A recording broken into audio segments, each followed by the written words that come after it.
People expect their leaders to speak out on matters of value and conscience.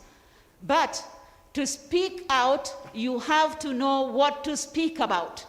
To stand up for your beliefs, you have to know what to walk the talk. You have to have a talk to walk. To do what you say, you have to know what to say, what you want to say. To earn and sustain personal credibility, Mr. Chairman, one must first of all be able to clearly articulate deeply held beliefs. We cannot do what we say we do if we cannot believe that. We cannot do what we say if we don't believe in what we are saying. And as religious institutions and leaders, we must uphold our belief. Religious institutions have a role to know what that values influence every aspect of our life. Our moral judgments, our responses to others, our commitments to personal and family goals, values are the perimeters for the hundreds of decisions that we make every day, consciously and subconsciously. Allow me, Mr. Chairman, to add something little on the family, because the home is the first religious institution where credibility is lacking.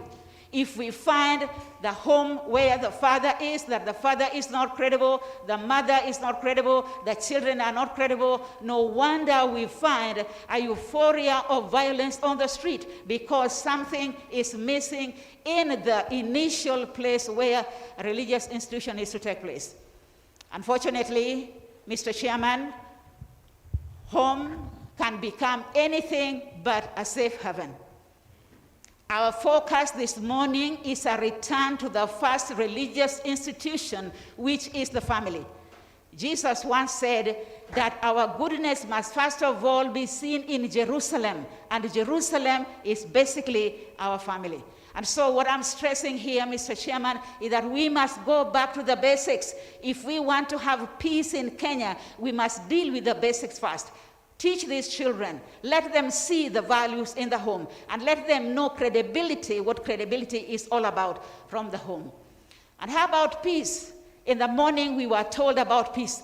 And I'm asking a very short question because of the limitation of time I have. I want to say that peace is more than just absence of violence. Peace makes everyone live in safety without fear and without threat of violence. Peace makes everyone equal before the law, where systems for justice are trusted and people's rights are protected. Peace provides equality where everyone is able to participate in shaping political decisions and the government is accountable to the people. Peace provides everyone with a fair and equal access to the basic needs for their well-being, such as food, clean water, shelter, education, healthcare, and decent living environment. Peace assures everyone of equal opportunity to work and to make a living, regardless of gender, ethnicity, or any other aspect of identity. Alert International concludes by saying that these are some factors that, taken together, provide people with the resilience that allows them to deal with their differences and conflicts without violence. Ladies and gentlemen, violence affects the lives of people. So what should we do? Number one, we need to talk about violence, against violence. We need to preach against violence. We need to sing it, pray it away, involve all that can join us to condemn this evil in our midst. We need to form small groups to promote violence-free elections in our communities. We need to advertise this through the media, through the banners and leaflets and everything. Constantly educate our people about the dangers of violence. God has made from one blood every nation meant to dwell on the face of the earth, and no one has any right to hurt another person. And Jesus teaches us to love our neighbor as ourselves. And so as people of faith, we look forward to a new heaven and a new earth where there will be no violence. But I want to finish by saying, Mr. Chairman, that before we go to that beautiful land, before we can walk the streets of gold, we must make our world here safe to live in. We must make our streets better and our environment a beautiful place and a safe place to dwell in, where we don't have to be afraid. And so, Mr. Chairman, I want to plead with this beautiful symposium and these leaders that we need to condemn violence with all the might that we have. I rest my case, Mr. Chairman. Thank you very much, Dr. Jerusha Muga, for a very passionate and very eloquently delivered presentation on the subject of violence. The discussants have had, so I'll not pretend to summarize. What I'll do is to contextualize, and then you speak to what has been spoken. Because we are being told to ask the question of the role of leaders and faith-based institutions in promoting violence-free elections in Kenya, which has witnessed violence in 1992, 1997, 2007, 2018. And my question, which I want you to respond to, having heard her and knowing as you do the environment of Kenya, knowing as you do that under the law, the elections and campaigns ought not to be taking place. We are the only country in the world where politicians campaign for seats which do not exist. In other words, the office of the president has not been declared vacant. There is no office that has been declared vacant. You also remember that the Minister for Health did say that there are no public rallies. In other words, I'm saying, in an environment where indiscipline is the DNA of politics, how do you, as religious leaders, help in the fight against violence? In that context, starting from my left, for 2 minutes, tell me how you intend to do it in practical terms. Thank you very much. That's a big question. But I think violence in this country is more or less like a tap, which politicians, especially the ones that are most powerful, open when they wish to open, and they close it when they wish to close. I don't know whether your mic is working well. Can you hear him well? Yes, I suspected. If you could give him the other mic, please. If you have one, yeah, please. Good, thank you very much. I said violence in this country is controlled by politicians. It is more or less like a tap. When they want to open it, they open it. When they see it's enough, they close it. And it is part of the political conversation that we have had, as we said, when we introduced the multi-party politics in this country. And as religious leaders, we were there asking and demanding for multi-party democracy and competitive politics. But on the other side of the coin is that that competition now was turned against the people, pitting tribes against tribe.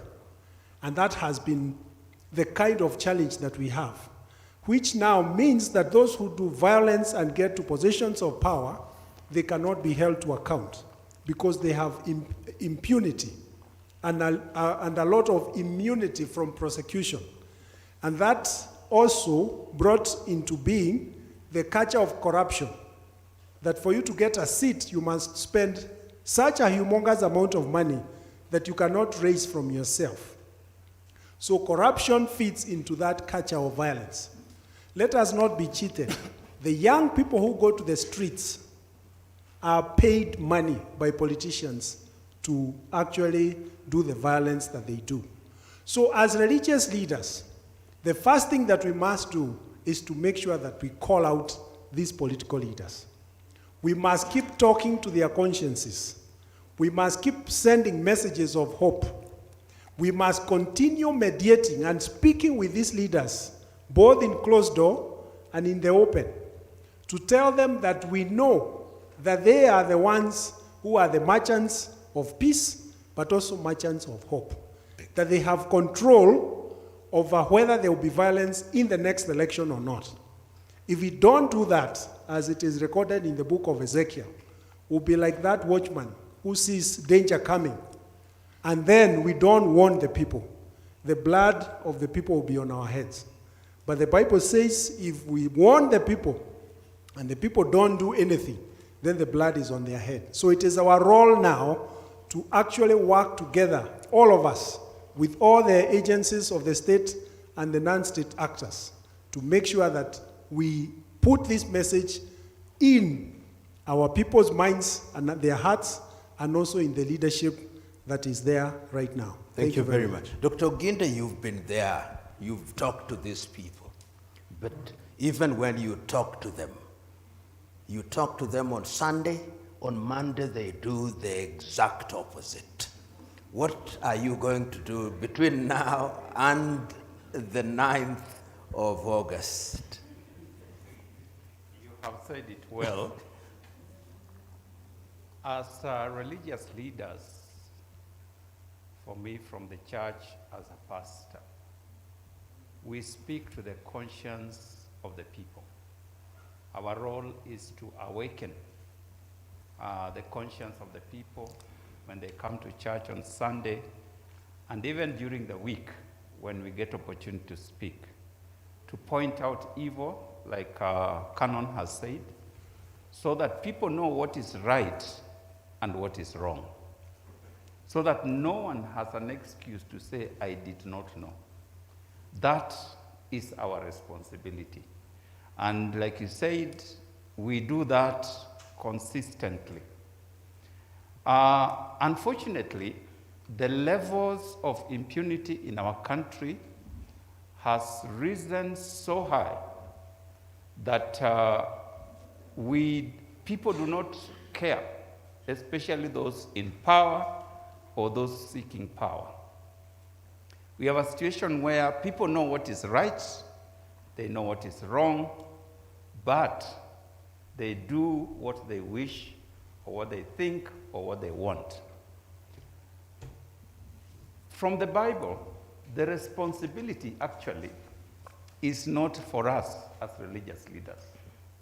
Our role is not to enforce discipline other than within the precincts of our religious institution. The Bible says very clearly that the governor, in this case the government, is God's servant to instill discipline. And is the person who is been given that responsibility has a sword that must be used when a person goes astray. So one of the things we need to do in this country, we have created, and I've said this before, I know our moderator here was secretary in the constitutional review process. We said it before, I've said it again, we say it now. We have created an elastic law system that can be adjusted to fit almost anything, so that you never know where right starts or where right ends to where wrong begins. That's why people can be arrested, people can be sanctioned by the NCIC. They are taken to court, like our peers lamented this morning, and that's a senior government official.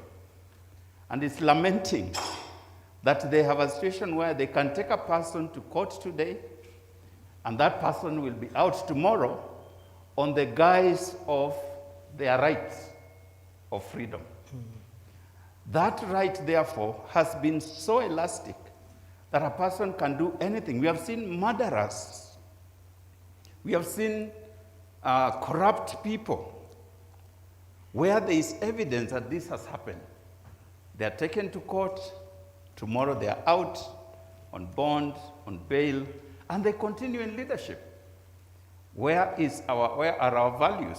Which is what we as church leaders, we as religious leaders emphasize. So what should we do? As religious leaders, I think we need to stand with the various institutions that have been given responsibility. One of the things that happens here, and it's likely to happen even in this election, there are people who are going to present themselves to be certified to stand for election. IBC, EACC, and others will be called upon to vet these people and allow them to run. And you can see this person, several things have been mentioned about them, including violence. And yet, they will be passed to stand for election. I remember as a young person, if I finish, as a young person many years ago, we had a very good MP, Member of Parliament. He did so many things for us as a constituency. But one of the elections, he was challenged and taken to court that he had engaged himself in electoral malpractice. And that election was nullified, and he was barred from standing for 5 years, that he cannot stand for any other election. And in those days, you rarely heard of the things we are hearing today, because people knew that if you are found with electoral malpractice, you are likely not to be allowed to continue. So if we could adjust our laws and the practice of our laws, and we as religious leaders, like we have done before, stand behind our various commissions, various agencies, so that when somebody is sanctioned, their people don't come and say our people are being punished or are being discriminated. But we can stand out and say, this person, we know, we may not have the actual evidence, but it is in public domain. Thank you very much. Thank you very much, Bishop. In this way, I believe we can begin to have some direction. Thank you very much, Leonard. Just for 2 minutes, Hassan, we've been with you many years now on this. I have a report here. This is a very recent report, which is headed Governance and Election Security Research in Kenya. It's a research that has just been, the result has been released this month. And it says one of the ways of getting into government in Kenya today is to be violent, then you are invited into government. Mm-hmm. Now, responding to that question, what do you think religious leaders should do in order to forestall this kind of behavior? Thank you, Professor, for this. It's actually very interesting. Let me begin by saying, I think the conversation that this country would have required before is first of all to accept to be Kenyans. Because I think we still have a problem of being a Kenyan. Why? Because every time we have an electoral process, we go back to the ethnic groups that where we come from. And we identify ourselves, we get a new identity during an electoral process. So I become a Maasai, someone becomes a Luo, someone becomes a Kikuyu during elections. After elections, we pretend that we are Kenyans. And we now want to live together for a period of time, maybe sometimes 2-3 years. We call ourselves Kenyans, and we go back again to where we come from. How do we stop this going back to where we came from? I think it's a conversation that is required sooner than later. On this particular question is that it is true. The religious leaders have been playing their roles, and they continue playing their roles. But we have taken almost a kind of a narrow approach in terms of how do we really guide our people. One, we speak to the hearts of our people. But the politicians speak to their minds. It is time that we need to think of how do you combine that we speak to Kenyans holistically, completely, so that we don't leave room for any other person to exploit that particular person, so that we remain peaceful as a country.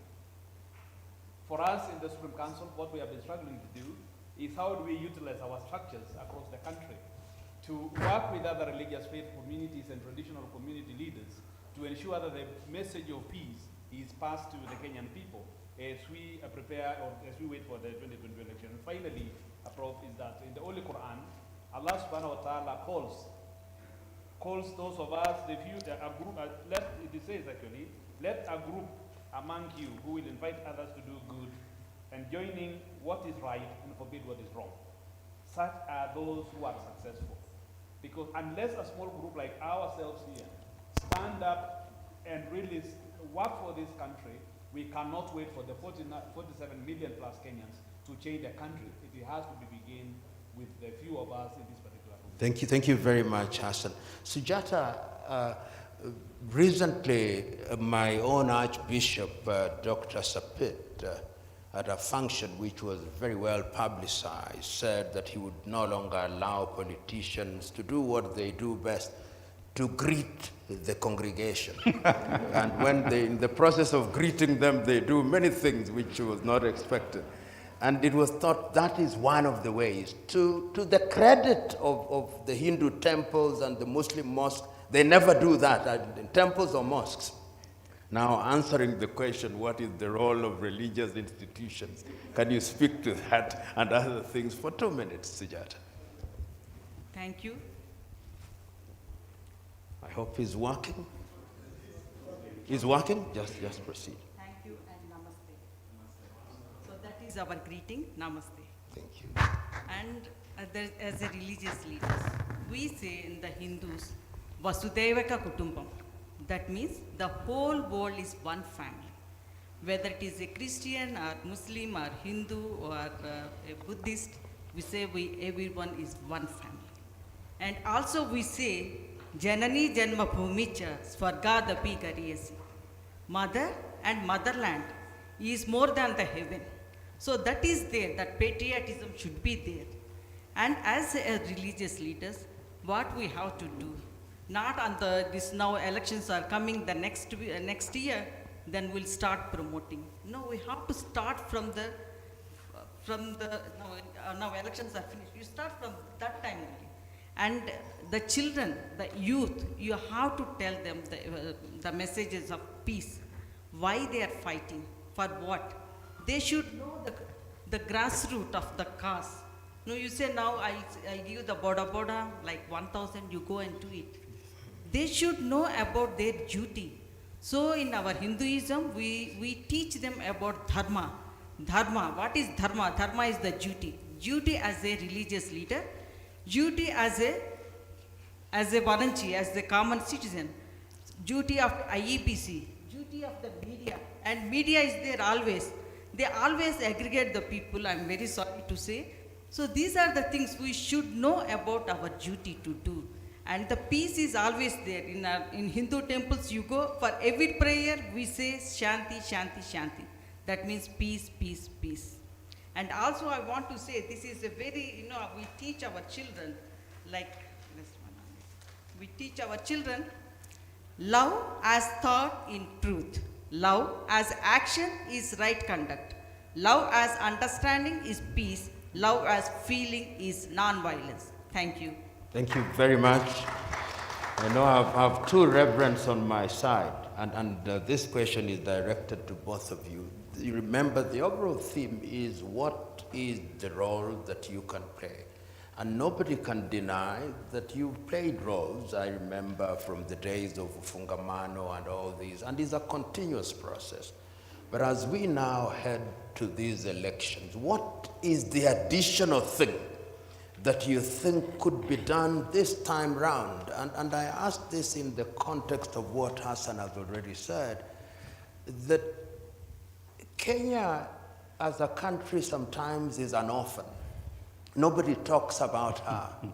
And you've seen this in the recent past, and let us be blunt about it. Senior business people from Mount Kenya meeting and saying Mount Kenya. And I'm quite certain people from other tribes, Luo, Nyanza, Kisii, will be speaking in that. How is it, as you talk about this, that people who are Christians, Hindus, and Muslims suddenly forget their Christianness, or their Hinduness, or Muslimness, and the tribe becomes the factor. Do you find that creates a hurdle as you talk to them? If they are Christians on Sunday and Saturday, and then they are Luos on Monday through to Friday. Is that a problem, Reverend? Thank you very much, Professor. Perhaps the matter that you allude to, if I have to retreat, is a matter that is occasioned by a sessional paper, must have been 1965, that balkanized Kenya and created zones, those that were productive, those that are contributing labor, and those that are non-contributing. And we assumed that in adopting that, we would develop Kenya. But what happened is that then the successive leadership that have come up and implemented that model have shown partial distribution of the national cake. If you look at the number of roads, kilometers, you realize that is done either earthen roads or gravelled or tarmac. They are not evenly distributed. If you look at institutions, even hospitals, doctors, schools, they are not evenly distributed. And so that has created something that you might call enlightened self-interest.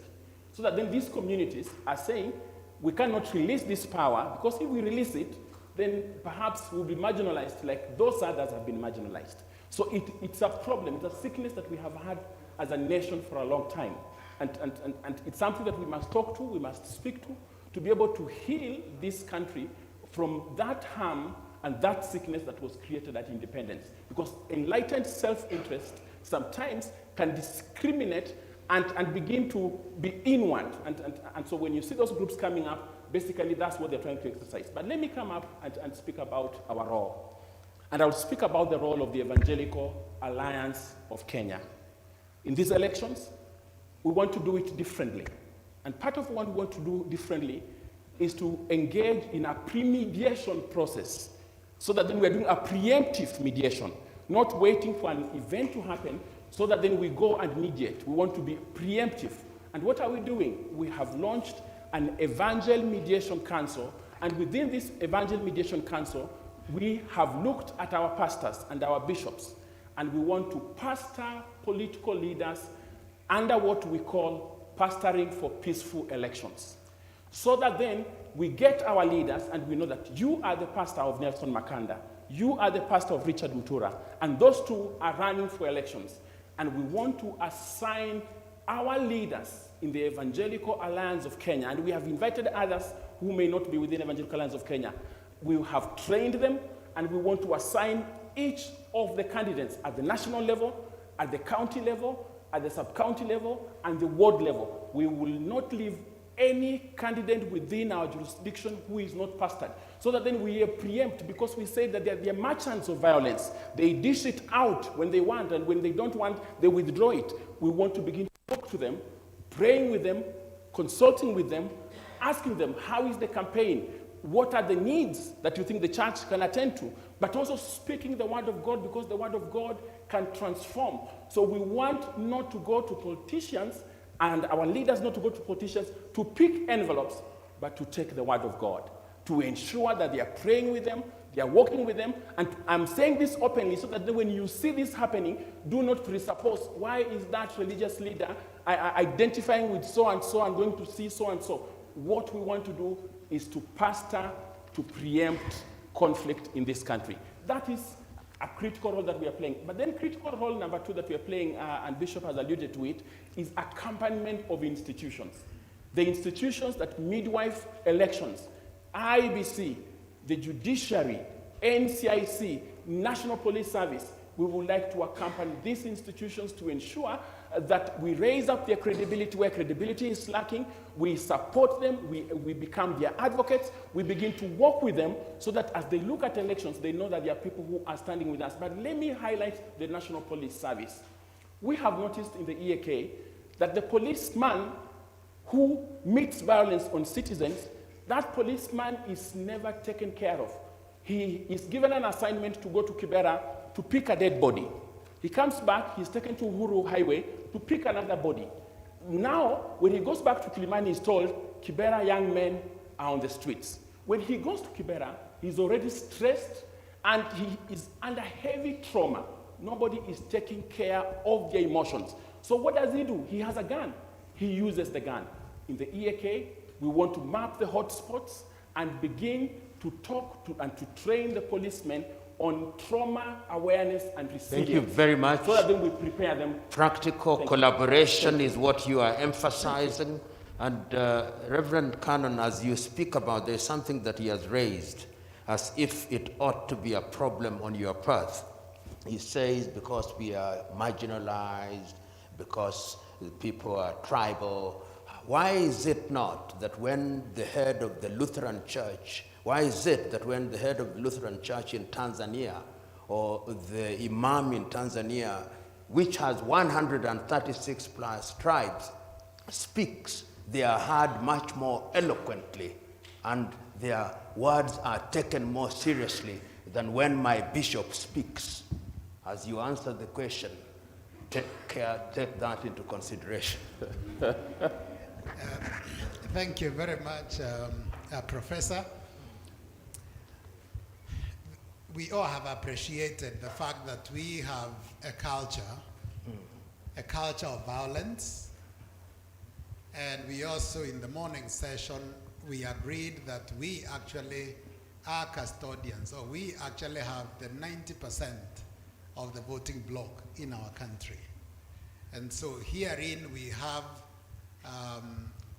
the space, we have the numbers, but we have waited for politicians and we speak to them using our spaces that God has given us. But I think part of why we need now to rethink how our peace message goes out, how our appeal to religious sensibilities among those who are members but they are politicians, is to ask ourselves, besides the way we are messaging today, how else ought we to message? Part of the reason why politicians have been able to become masters of orchestrating violence is partly because majority of us who are more influential than they have been quiet. We are aware sometimes there is mobilization happening, and we only keep the message among us in our assembly. We have strong networks, in the denominational networks and even interreligious networks. Could we think of ways in which we can pass messages across our networks so that we are able to speak with one voice regardless of the pulpit that you're using? When we start converting ourselves to not just voters, and many times I think, Professor, part of the challenge among us that we have been careful lest we are wrong. So we will support everyone, including a violent one, so that we don't appear to discriminate, we don't appear to like one and not the other. I think our holy scriptures are very clear. There are certain things we can't stand for. We have beliefs that we subscribe to. We have convictions and practices that we cannot but actually bring them to the surface and lead from the front. We have Nigeria, which we have bishops who have taken a very central role of mobilizing their congregations, not just to vote, but also to participate in preparing that person who votes. And I think moving forward, that's a space we need to think of how we occupy, so that we don't take the electoral process, which majority Christians only take as casting the vote, and ask ourselves, how do we take our common interest now that we have 90% of shareholding of this country by virtue of numbers, and be able to make a valuable contribution in shaping the convictions of who the people can vote for, whom they can embrace, and the virtues that we start for. And if someone lacks those values, we are very categorical and we are very open. We have a shared interest with the politician. We have a common goal with the politician to influence the community, and to shape the direction they go. Thank you very much, Reverend. We now have 10 minutes to go, and I want to use it this way. Remember, during the opening session, it was said that one of the things that should come out of this process is a memorandum, hopefully to all institutions and all leaders. Now, starting again as I do, for only half a minute, if you are to be told to introduce only one item into that memo on the practical single thing that you'd want to see in it in 30 seconds, what would you say goes into that memo as we head into the elections? Good, thank you very much. The National Council of Churches has been working on elections for more than 30 years. And one thing that we have identified as an action plan is the mediation. And mediation this time round will be so important, not just at the national level, but also at the county level. We have about 20 counties whose governors are leaving after serving for 2 terms. And because they are cosmopolitan, we need serious mediation at that level as well as at the national level. So I hear you, it is Yes, mediation. mediation, yes. Mediation. Bishop Dr. Ginde, I want you, as you answer that question, remember one of the things, and my good friend Dr. Kibisho spoke about it. In the recent past, we have had similar experiences in Ghana. The difference between the loser and the winner was 500,000. In Zambia, the difference between the winner and the loser was 1 million. In Kenya, the difference between the winner and the loser, give and take, during the last election was even wider. Alive to that, and alive to the fact that we have a culture of not conceding defeat, what would you say? Very, very good question. I think we need to help our political leaders to accept that in any contest, I will not call them losers. In any contest, there'll be that person who comes out as the winner. The other person, you will have another chance. We have called politics a game. You know, we talk about the game of politics. Some people say it's a dirty game. But whether you go for a soccer game, whether you go for a volleyball game, whether it is the athletes, somebody will emerge as the winner. The other people, go and prepare again for the next time. It is part of good playing. So we want to, I would like in that memorandum that people accept that when the results have been announced, we respect those results and allow that person who has been declared as the winner to be the leader for that time while we prepare ourselves for the next. Thank you very much. The former president of Zambia, Eja Chagwalungu, has already been appointed by the AU as the lead observer in that regard. Thinking of him and talking to your memorandum, how would you have a provision in the memorandum that speaks to him as he prepares to observe the elections, Hassan? Yeah, I think it is important not only to learn from the history of this country, especially the unfortunate events of 2007, 2008, that anyone who is coming to observe elections must be able to understand the political landscape of Kenya. And I hope somebody by that level who have been appointed must be able to understand. But more importantly, I think the current rush to establish what is now being called multi-agency efforts by the state of Kenya, it is important that the multi-agency should actually include the religious leadership so that we expand a little bit that particular engagement of having, instead of having government alone, there should be a window for the interfaith networks to participate in shaping the political and peace discourse in this country. Thank you very much. Now I want to involve the audience, and I want to allow 3 interventions, with each intervention taking no more than 30 seconds. I start from this side. Yes, please, Bishop. I hope you have a microphone, you can just project your voice as you normally do from the pulpit, Bishop.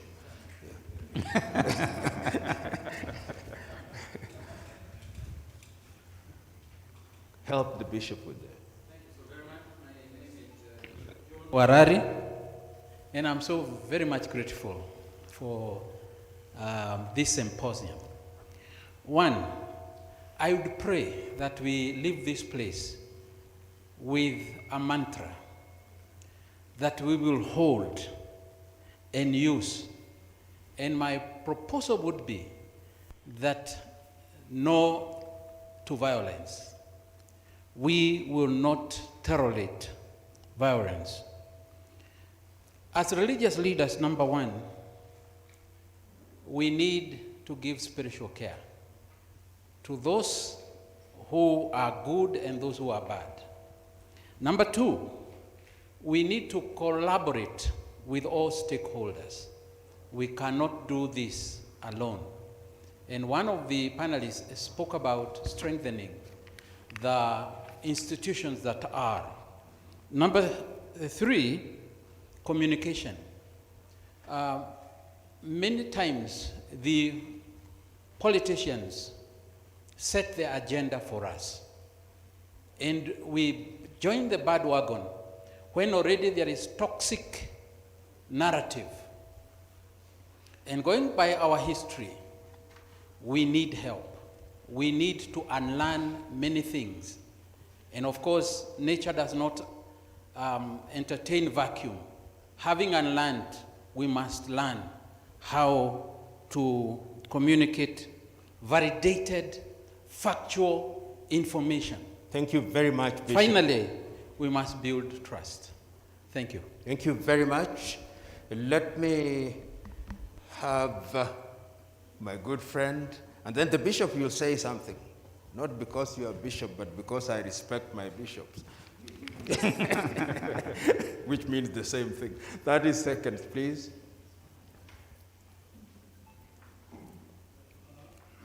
Could you kindly move the mic a little bit more briskly? Thank you very much, the chairman and panel panelists. My name is Bishop Michuki, the president of the Kenya National Congress of Episcopal Churches.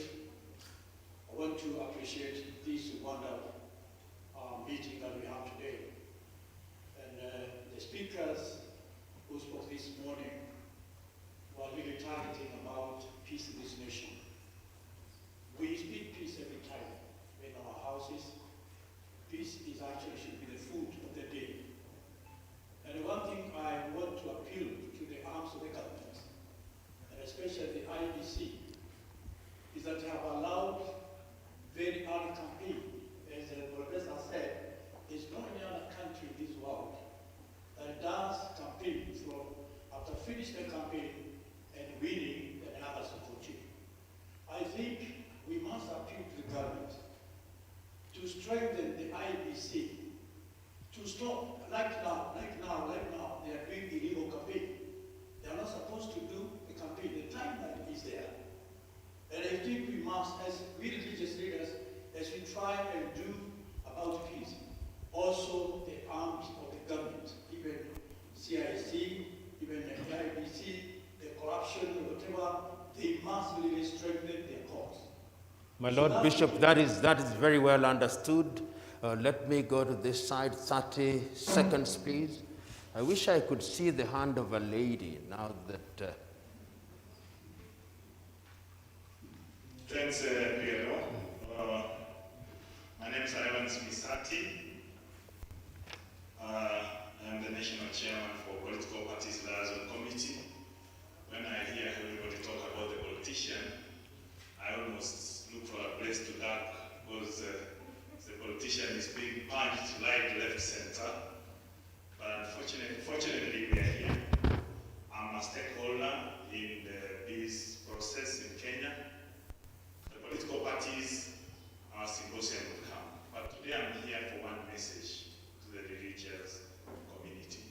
First, is there a way that we can influence some members of parliament so that we can have a bill in parliament that CDF kitty can build churches. Why am I saying so? Our churches in Kenya, you are the mercy of the politicians.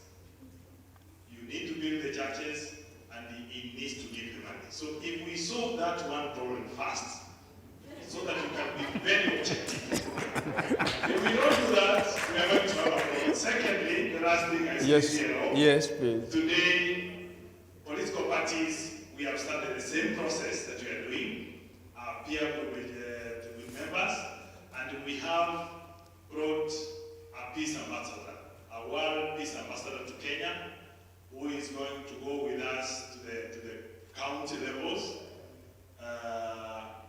At some point, I'm sure you'll give him time to speak. We are with him here in Kenya, and we want to do the same process. Thank you very much. Thank you very much. We'll be asking people from the social media to speak to us, but do ask the mosques and the temples how they build their building. You'll discover that you don't need politicians to build churches. And ask us at the All Saints Cathedral, and ask Bishop Oginde also how it can be done. But as we wait, anybody who is asking a question from the media, as I come to the bishop, as we wait 30 seconds. Bishop, say something. Don't say one and then you say two like he did. Thank you very much for the opportunity. Having been in Parliament, I want to make 3 points, only one. Point number one. Please. When we got to where we are, the church was paralyzed by being told that politics is a dirty game. And therefore we paralyzed our members to become passive participants. We need now to activate them to become active participants. Number two, we need to create a political counseling center so that those who are aspiring to run for elections can be taken through a counseling process where they are going to be told how they should behave. We should not condemn them when we have never counseled them. And the last one, we need to become bold enough to rebuke people directly when they mess up. That's the same way Jehu in the Second Chronicles 19 verse 1 and 2 indeed when he rebuked Jehoshaphat. Thank you very much. Thank you very much. The last intervention. Planning to do. One we had from Makanda about communication. The discussion was very clear about what the expectations of the institutions are. Walk the talk, keep the faith, give the promises. All I hear about is how we are going to put the politicians in check, while we know for a fact religious institutions have a very big influence on the congregants. There are other regions where the conflict has been religious and not political. So it's a fact that the institutions themselves have a role to play in either peace building or violence-free elections. Thank you very much. Just focusing on politicians. Thank you very much. Ladies and gentlemen, this debate will go on and on. I believe there is a sense in which we have touched on the critical things. If you look at the next session that deals with the place of religious leaders and faith-based institutions in providing leadership, the discussion will go on. But Jerusha, you led us in this discussion. Before we bring it to a close in the next 5 minutes, and to be fair to my other discussant, just for 30 seconds, please. And then you just flow, I'll not intervene. Your final words on this. My final word, because our Just proceed. our Kenyans are now, the elections are coming, 92, 97, but they are expecting now this violence will be there. So they are saying that, we don't have the business next year, and we don't have the economy. They are, everything they're saying now it is there. So how we religious leaders, we have to tell them, it is different now. We can raise our voice, we can send the peace messages. You should know that this is your right to do this one. You can ask them. The politicians, they give the speeches and the promises. And after that we don't know. Then again they will come after 5 years. What is this our as their common volunteers, what is our duty? What is our things that we can ask them? And as a religious leaders, we tell them that, in the religion, if you are doing any good thing, there is no need to be the fear. No fear you can do for the good things for our citizens. Thank you very much. We are a little bit overshot, but we are paying the price of having started late and the price of taking too long for a tea. Please proceed as if our role, in terms of playing our role at the Evangelical Alliance of Kenya, we like to engage in civic.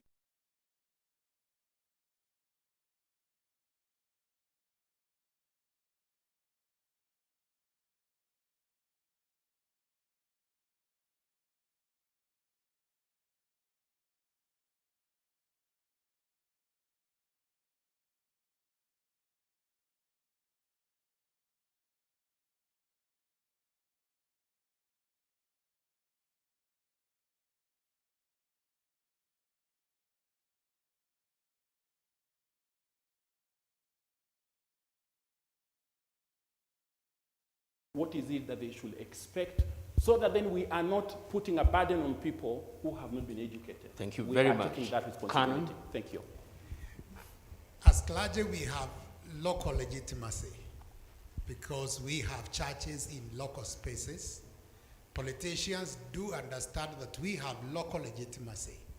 And moving forward, we want to use our legitimacy now to start preparing ourselves to not only allow them our platforms to sell their manifestos, but also for us to start now engaging actively in the platform they see and they walk to every Sunday or every Friday, so that we start now preparing the congregants to be engaged in conversations that will shape who will become their next leader, but also preparing ourselves to be able to participate in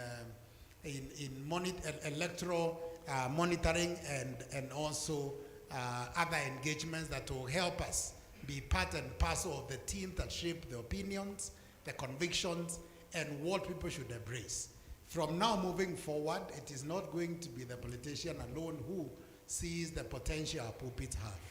We also have an interest in making that a regular platform for conversations for peace, conversations for passing values, and the need for actively ensuring every member not only votes, but also participates as member of a community in shaping who becomes their leader. Thank you very much. Jerisha, as you conclude, I want you to also, you'll spend only 1 minute.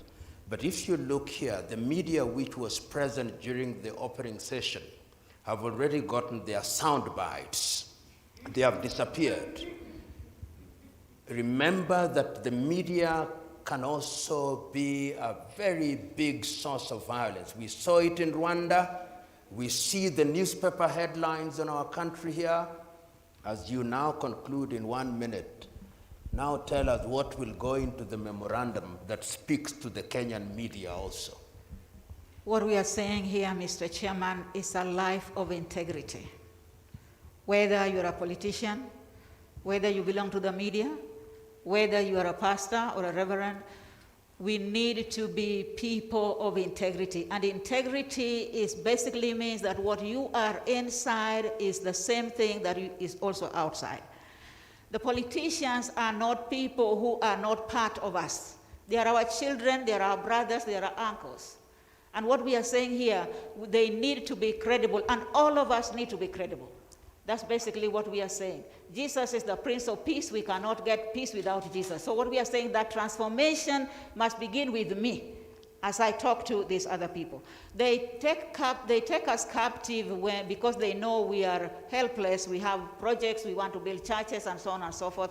But what we are saying here, we need to teach them, we love them, and we just wish them well. And all of us need to live a life of integrity, Mr. Chairman. Thank you very much, Jerusha, the discussions here. I think to the extent that time allowed us, we have done justice to this subject.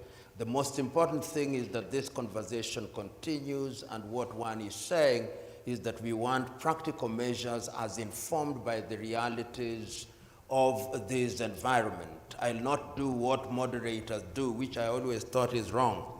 the assumption that the audience does not understand, and therefore you start summarizing. I'll not summarize. You are intelligent Kenyans and non-Kenyans. You have heard what has been said, and I believe that the debate will go on in the afternoon in order to improve this. Thank you very much, and God bless you, and have lunch for 30 minutes so that we save the time that we lost. Thank you very much, ladies and gentlemen. God bless you. Thank you. Thank you very much, Professor Lumumba and the panelists. It is very clear that for us to have a peaceful Kenya, a cohesive Kenya, the religious institutions must first of all put their house in order. Agreed?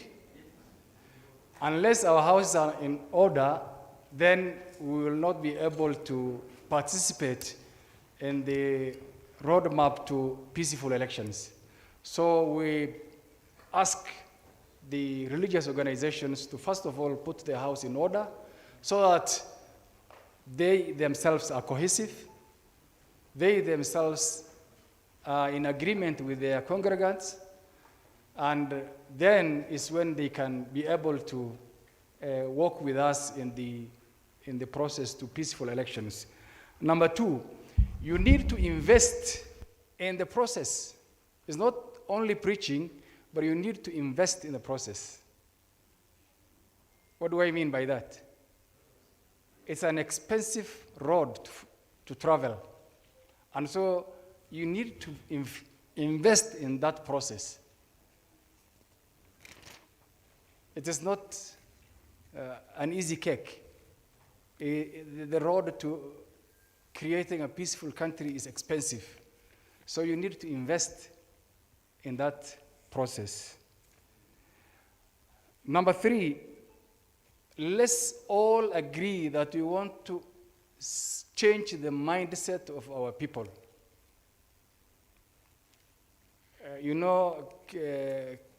P.S. Kibicho is working on the hardware. Us, as religious leaders and NCIC, we are working on the software.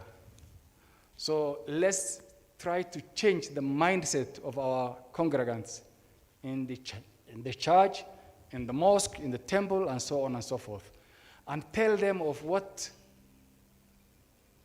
chaos can cause to this country, the cost of it. And then, number four, as stakeholder number one to the work of NCIC, we need you to work with us to the end, and always, 24/7, so that we deliver this country very well. And finally, you have to pray for this country. That is one of your mandates. Prayer is very important, whether you're a Muslim or a Christian or a Hindu. You need to pray for this country. I do pray every night for this country to have peace. So let's all pray for this country so that we have peace. Finally, I'm a politician also. So, all the arrows were being thrown at the politicians as the troublemakers, as the people who create problems for this country. I always say, Kenyans are good people, very resilient, very loving, very peaceful, until a politician arrives. Very true. All right. But the unfortunate thing is what I will say. Politicians are our own reflection. They are our product. Food for thought. Thank you very much, and go for your lunch.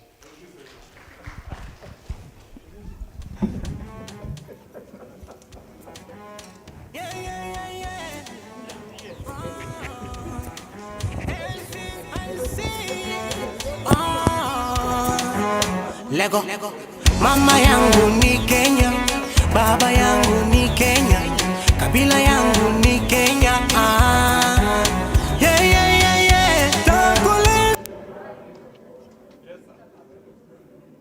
thank you.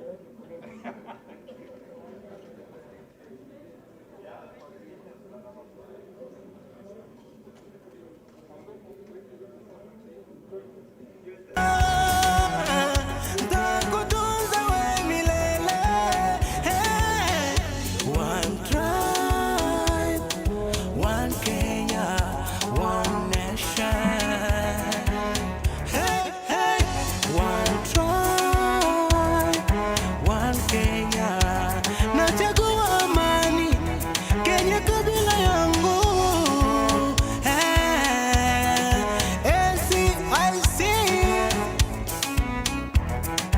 NCIC. Nachagua amani. Kabila langu ni Kenya. Bongo Venas, zunguka zunguzuka neni.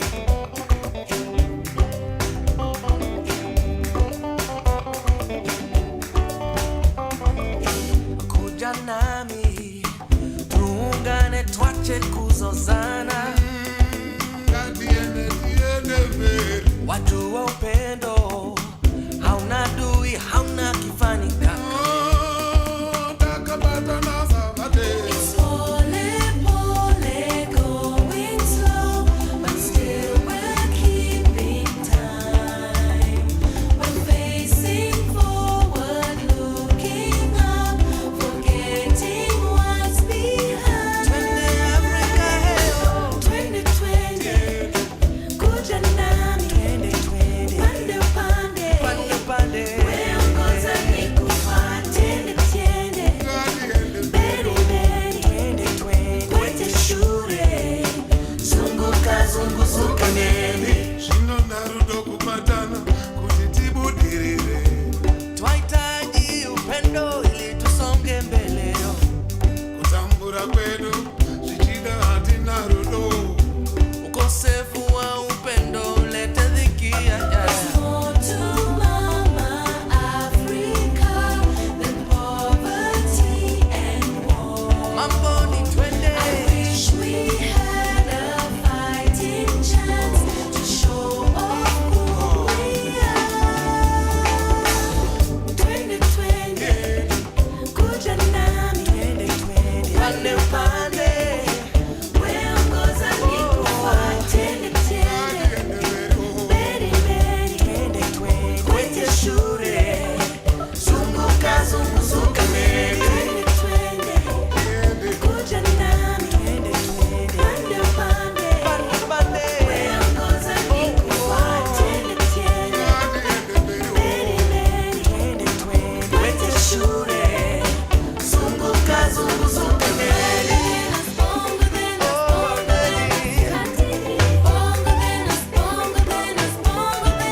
Sitaki.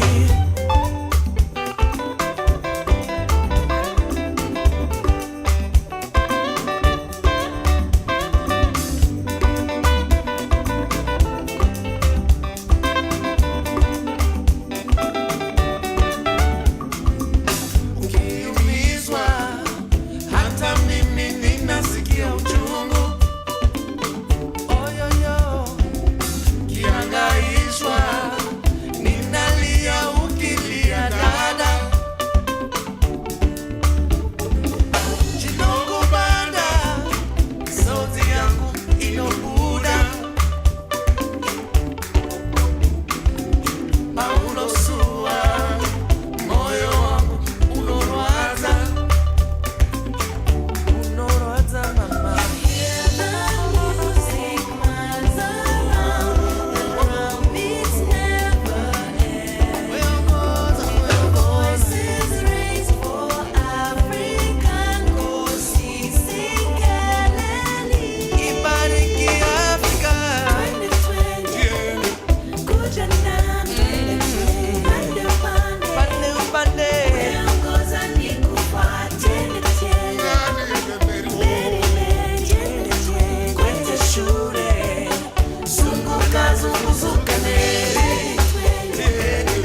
session. And this session is titled The Place of Religious Leaders and Faith-Based Institutions in Providing Leadership during Political Dialogue Process and Advocating for Peaceful Elections. It's quite a mouthful. If you look at that. Actually, I'm just reading it. Actually, this should be the first discussion before the next one. Because if you do this, then you won't have violence during elections. So, I think, given the context of this. So, without much, I'll mention the people who are in front, and then our moderator is going to give you a quick introduction on who they are. I'm going to begin with our moderator, Dr. Mustafa Ali, the good friend of the commission. He's an expert in peace and conflict studies in our country, one of the foremost experts in our country. And I think even in the world. It was a pleasure to really engage him. He's a resource to us, and it's a pleasure to have you, Dr. Mustafa. In this lineup, we have the panelists, the main discussant being the Venerable Sheikh Imani Kwa Amani. He's well known in this country. There. He's over there, right there, Sheikh Imani. And then we have Dr. Oliver Kisaka. We have Archbishop Betty Onyango, Dr. Al-Hajj Dr. Adan Maju, Reverend Rosso Keno, and Engineer Shri Kamal Gupta. I was being taught just a few minutes ago that when you see the word Shri, it means there's a religious leader. In the Hindu world. I'm also an engineer. What is an engineer mean in this matter? Yes, So yes. It's an honor. So Shri means a religious leader. So it's actually good to have all of you. I'll hand over to good friends, Dr. Mustafa Ali, who's the original professor. Thank you very much, Doctor. Good afternoon, everybody. Good afternoon. Good afternoon, everybody. Good afternoon. We are not going to complain about not having breakfast, as was said this morning, but certainly you've had lunch, isn't it? So I'm going to say good afternoon, everybody. Good afternoon. Thank you. I'm not sure, when I see many of you on television, the way you preach and lead prayers is not the way you're saying good afternoon today.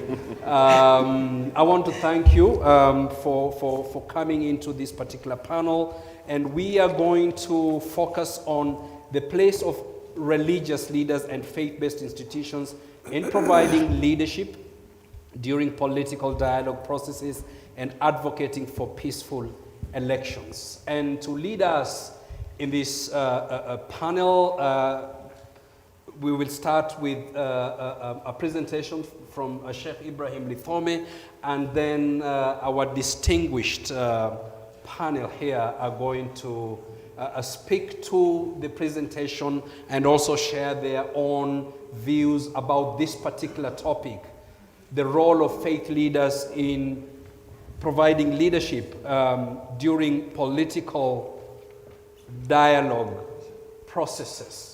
And I've been given an encyclopedia here of biography, and not biography, what we should say about our distinguished panelists. If I'm going to read all of it, we will go until 4 p.m. So I'm going to just say what they are key, what they are known for, and then we will start with Sheikh Ibrahim Lithome to take us through the presentation. And basically, Sheikh Ibrahim Lithome is a Kenyan Muslim religious leader. You all know him, you've seen him.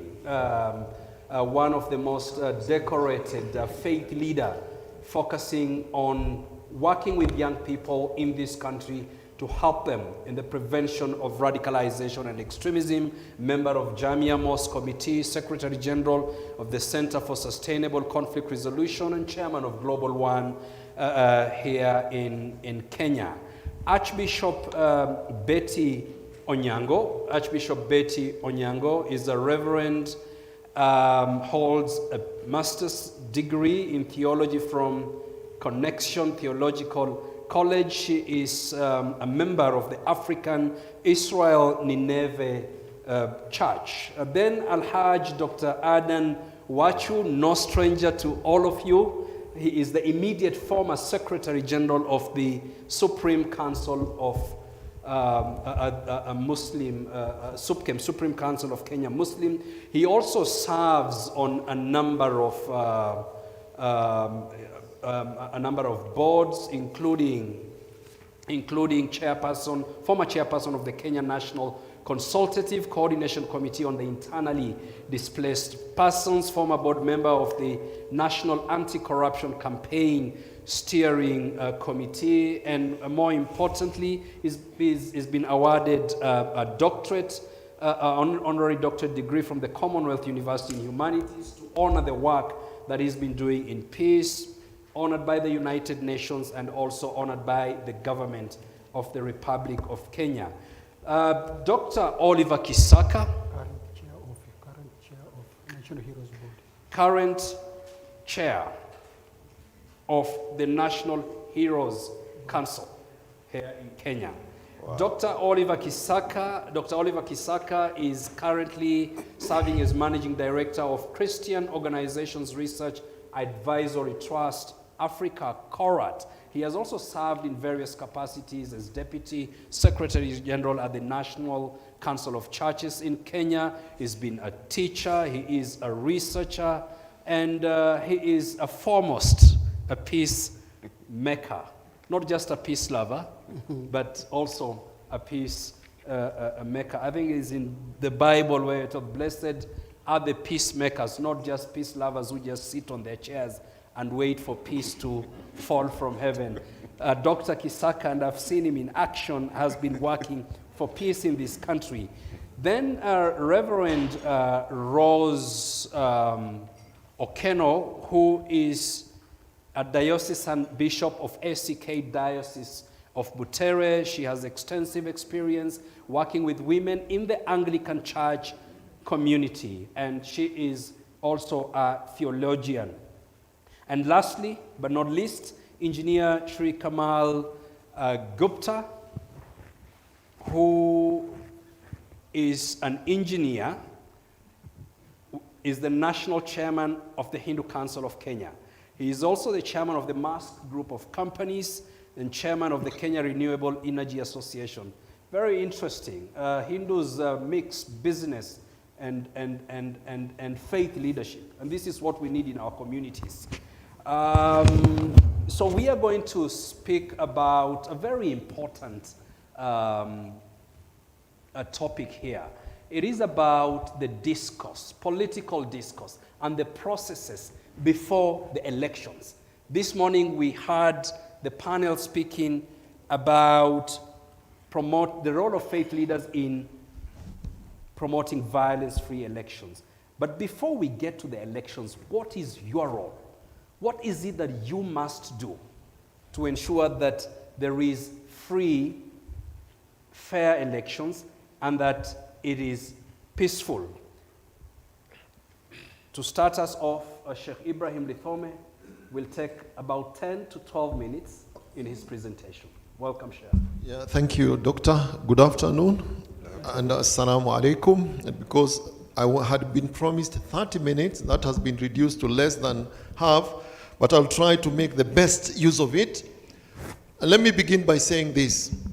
The manufacturer of the famous Probox, Toyota Probox, is the Japanese.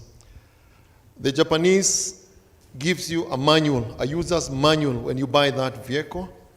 And if you want that vehicle to serve you properly, you have to follow strictly what is in that manual by the manufacturer. I am yet to see a very intelligent Somali saying, or a Kikuyu or a Luo for that matter, I think I'm more intelligent than the Japanese. Instead of putting oil in the engine, I'll cook porridge and put in the engine. Or black tea in the tank, petrol tank. Or you put grass in the tires instead of pressure, it won't work. You have to strictly follow the instructions of the manufacturer. Who is the manufacturer of this world? God Almighty. The manual, the user's manual, the Bible, the Gita, the Quran. Follow it strictly, things will be okay. Go against that, you think you're cleverer than God, you will not make it. So part of our problem is not referring to the manufacturer's manual or the creator's manual. I'm happy that the commissioner, maybe because the chairman is also a religious leader in his own right, felt that this stakeholder called the religious leaders are very important because they are the custodians of that manual. They can guide these people. And in Islam, actually, there is a famous verse in Surah An-Nisa that says, وَأَطِيعُوا اللَّهَ وَأَطِيعُوا الرَّسُولَ وَأُولِي الْأَمْرِ مِنْكُمْ فَإِذَا تَنَازَعْتُمْ فِي شَيْءٍ فَرُدُّوهُ إِلَى اللَّهِ وَرَسُولِهِ. I'll translate, don't worry about the language. Obey God and His messenger, and obey those who have been put in power over you. But in case of any dispute, because it is natural for people to differ, go back to the Creator and His messenger, and you'll have a solution. And I think what NCIC is telling us here, can we go back to the Creator and consult Him? Oh God, we have been having violence during elections. God, guide us. You created us and you gave us this beautiful country called Kenya. God, I'm sure you wanted us to live peacefully together. And here we are today, seeking for that. For me, that's where now the role of religious leaders and institutions come in. As Dr. Mustafa rightly said, we're going to focus on the period before, because what happens on the election day and thereafter depends a lot on what happens prior to that. Right now, what we are hearing, we almost know what to see on the news tonight. One political division side beating their war drums, and the other ones, I don't know how they monitor one another and they will respond to one another. We know for sure this is what we are going to listen to. So what is our role in that? And what is the objective of this session? We want to build consensus that we have a role. And if we agree that we have that role, how best can we play that role to ensure that as we get closer and closer to the elections, Kenyans are not going for one another. We are just going for elections, and thereafter, peace will prevail. So that is what we want to do. And again, my good friend Bishop Warari is here. I know we are people who believe in prayers. But I keep on telling my colleagues, religious leaders, prayer has its place, but God wants us to do what it is that is within our limits. I'm inspired by a verse in the Quran that says, God shall not change the situation of a people until they themselves take action. The story of Moses. When he went to the sea, in front of him was the sea, there was no bridge, no boat, behind him was the enemy. People almost lost hope. He trusted in God. A miracle took place, but not without Moses being asked to take his stick. We are taking the stick. Dr. Reverend Kobia is telling us, can we take the stick and God will do the rest? Correct. Because God will help us, helps those people who help themselves. It's agreed unanimously, globally, that religion has a very important role to play. The reality on the ground now is that if we do not do something, we can already sense there is a problem. And are we going to wait until things get out of hand? This reminds me in 2007, 2008, when Kenyans started going on each other's necks. I remember a friend of mine who is very Catholic called me, and she asked me, can you call the Chief Kadi? I'm going to call, by then he was the Archbishop Njoe. But then we realized we've lost it because, unfortunately, we had taken sides even as religious leaders. So we lost it. That's how we lost it. I'm sure we don't want to find ourselves in that kind of situation. What role do we have as religious leaders? Okay? And once we identify the role, how do we play that role? And how best can we play that role? I'm going fast. I keep on telling my colleagues also, and sometimes they feel I'm radical, but I'm not violent. And I was told by Dr. Mustafa, there is nothing wrong with being radical. The problem is being violent. Our role is not just to prepare people to go to heaven. Nobody is going to heaven perpendicularly. You've got to live in this world first. And that's why one of the best prayers of Prophet Muhammad, peace be upon him, is, "Oh God, give us what is good in this world and what is good in the hereafter." So can we prepare people to live in this world even as we prepare them to go to heaven? Because they will earn a place in heaven depending on how they live in this world. And that is what we want to do. Then the question of diversity, because our problem as Kenyans is that there is a Luo here, there is a Kikuyu here, there is a Hindu, there is a Muslim, and we think that is the problem. Let me ask you, is it beyond God Almighty to make all of us one community? No. Is it an accident that I am a Maasai, you are an Arab, you are a Hindu? It is not an accident. It is by God's plan. And I'm not a Kenyan by accident. And if you think you're a Kenyan by accident, please pack and go. We are Kenyans because God planned for us to be Kenyans. And I'm inspired by a verse in the Quran that says, "Had your Lord willed, surely he would have made mankind one community. But it is the will of God that we are diverse." Okay? Why are we so keen about the place of the religious leaders in making sure, even as we dialogue, because politics is about talking to one another, dialoguing as we look for votes and we convince people that we are the best people to lead them. We as the religious leaders are the custodians of the divine guidance from God. We are the custodians of that manual from God, and we have no vested interest at all. We do not have any vested interest. Or, let me put it before Commissioner Abdulaziz tells me some of them have vested interest. We are not supposed to have vested interest at all. Again, we are the voice of reason. People listen to us. In another presentation that I was doing last weekend, I picked the picture of a very powerful politician in this Kenya. I'm not going to mention names, but you know him. One of the most powerful politicians in this country and elderly.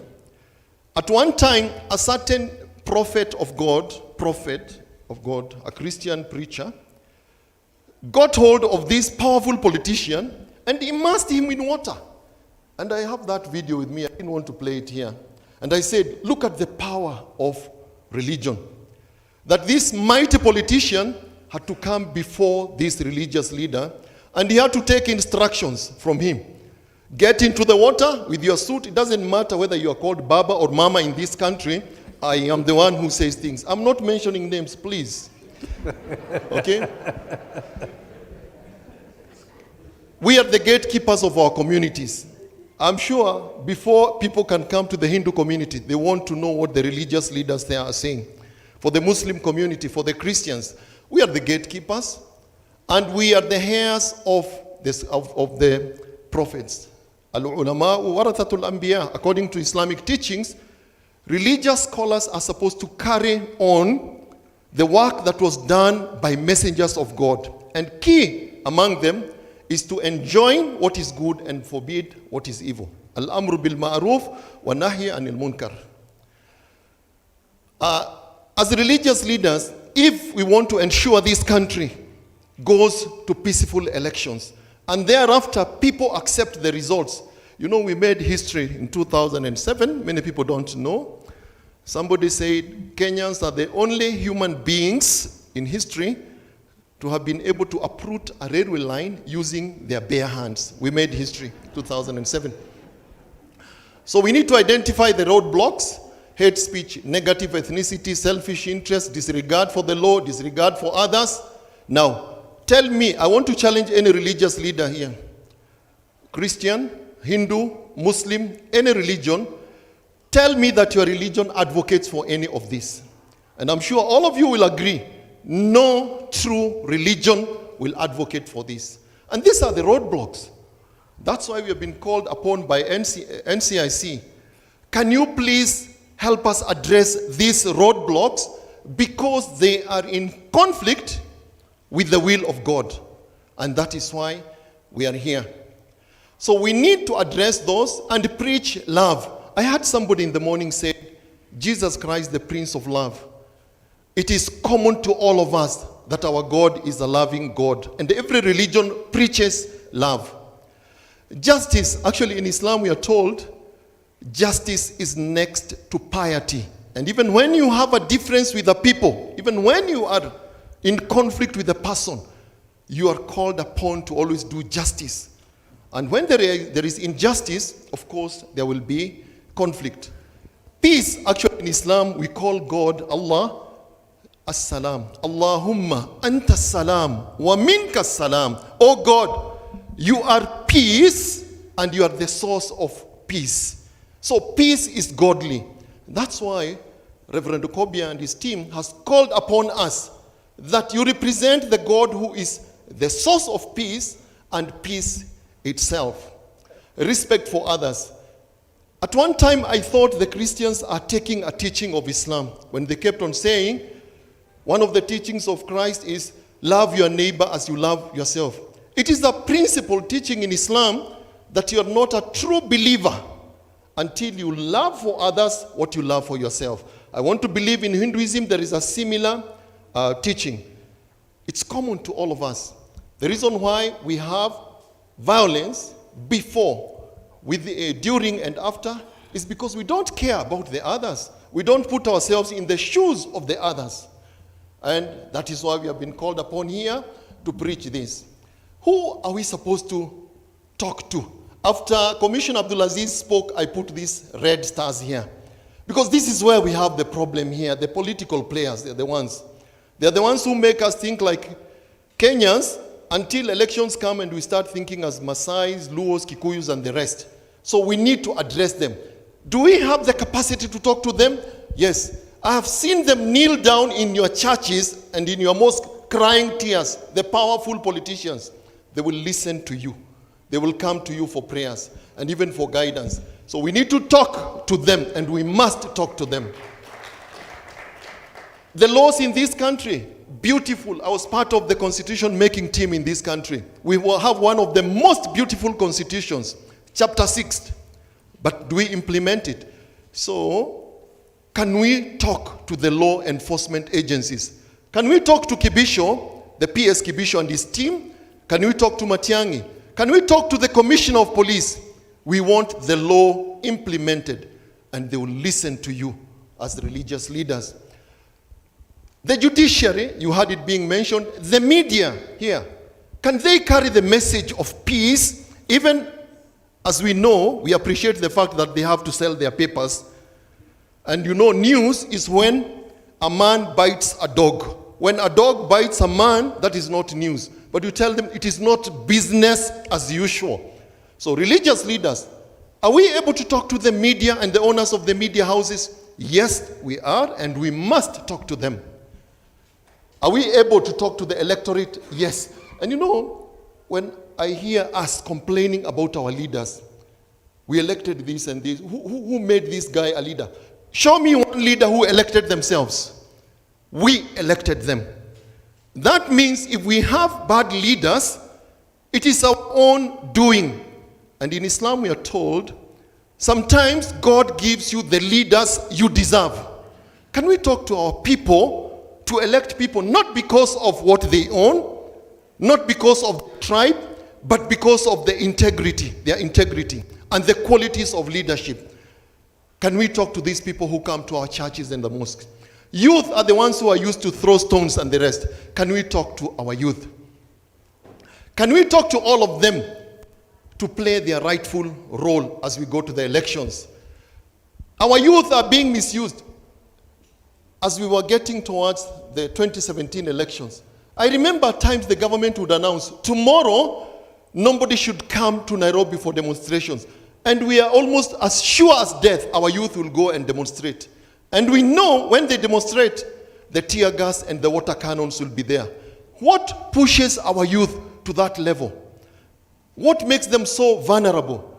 As religious leaders, let us not be oblivious of what is ailing our youth, what is making our youth so vulnerable. We must address that also. Poverty, unemployment, marginalization, unfulfilled promises. By who? Commissioner Abdulaziz knows who gives those false promises. And we are hearing all the false promises now and formulas on how resources will be distributed. I don't know where those formulas were all these years. Now people are coming with all these formulas. I don't want to mention some of them. Then the issue of historical injustices. What are we supposed to preach as religious leaders? I now know Dr. Mustafa is about to tell me to stop. Just 2 minutes. We need to preach. Can we be proud of our ethnic and cultural diversity? Look at our preamble, the preamble of that beautiful constitution. It talks about being proud of this. In the Quran, chapter 49, verse 13, God does not even address the Muslims. He addressed people. Ya ayyuhan nas, all people. Indeed, I've created you from one man and one woman and made you into nations and the tribes. The best amongst you is not the Kikuyu, the Luo, the Muhindi, the Somali, or the Maasai. The best amongst you is the most God-fearing. Can we go out and preach that diversity is from God? Can we preach also that as Kenyans, can we talk with each other as opposed to talking at each other? Because listen, tonight, listen, watch the TV and see our leaders talking at each other, not with each other. This is the problem that we need to address. So we need to encourage dialogue. Platforms that are available to us. Every Sunday, Bishop Warari, how many people sit before you listening to you? Those are people you must influence. Father Mutie, every Sunday in your church, Reverend Kobia, if you still preach in the church, combining with the commission, how many people? In the mosque, how many people stand before me? These are the platforms that we have to make use. We don't need to create any other structures. The structures are already there. Madam, the Hindus, when they come to the temple, that is a ready platform for you. Use it. When you're called for burials, instead of allowing these politicians to come and when people are mourning, use that as an opportunity to talk. Weddings, also, some of us have access to the media, and we can have special forums to discuss about this. But we need teamwork. The religious scholars on their own will not succeed. It is teamwork. There has to be collaboration between the different players. So, for once, we need to ask the politicians to appreciate our role. And we want here to commend NCIC. NCIC has appreciated and recognized the important role that we play. Even us, we have to be assertive also. And I give this example. Between the buffalo and the lion, who is bigger and stronger? The buffalo. Why is it eaten by the lion? It is because the buffalo has never discovered its strength.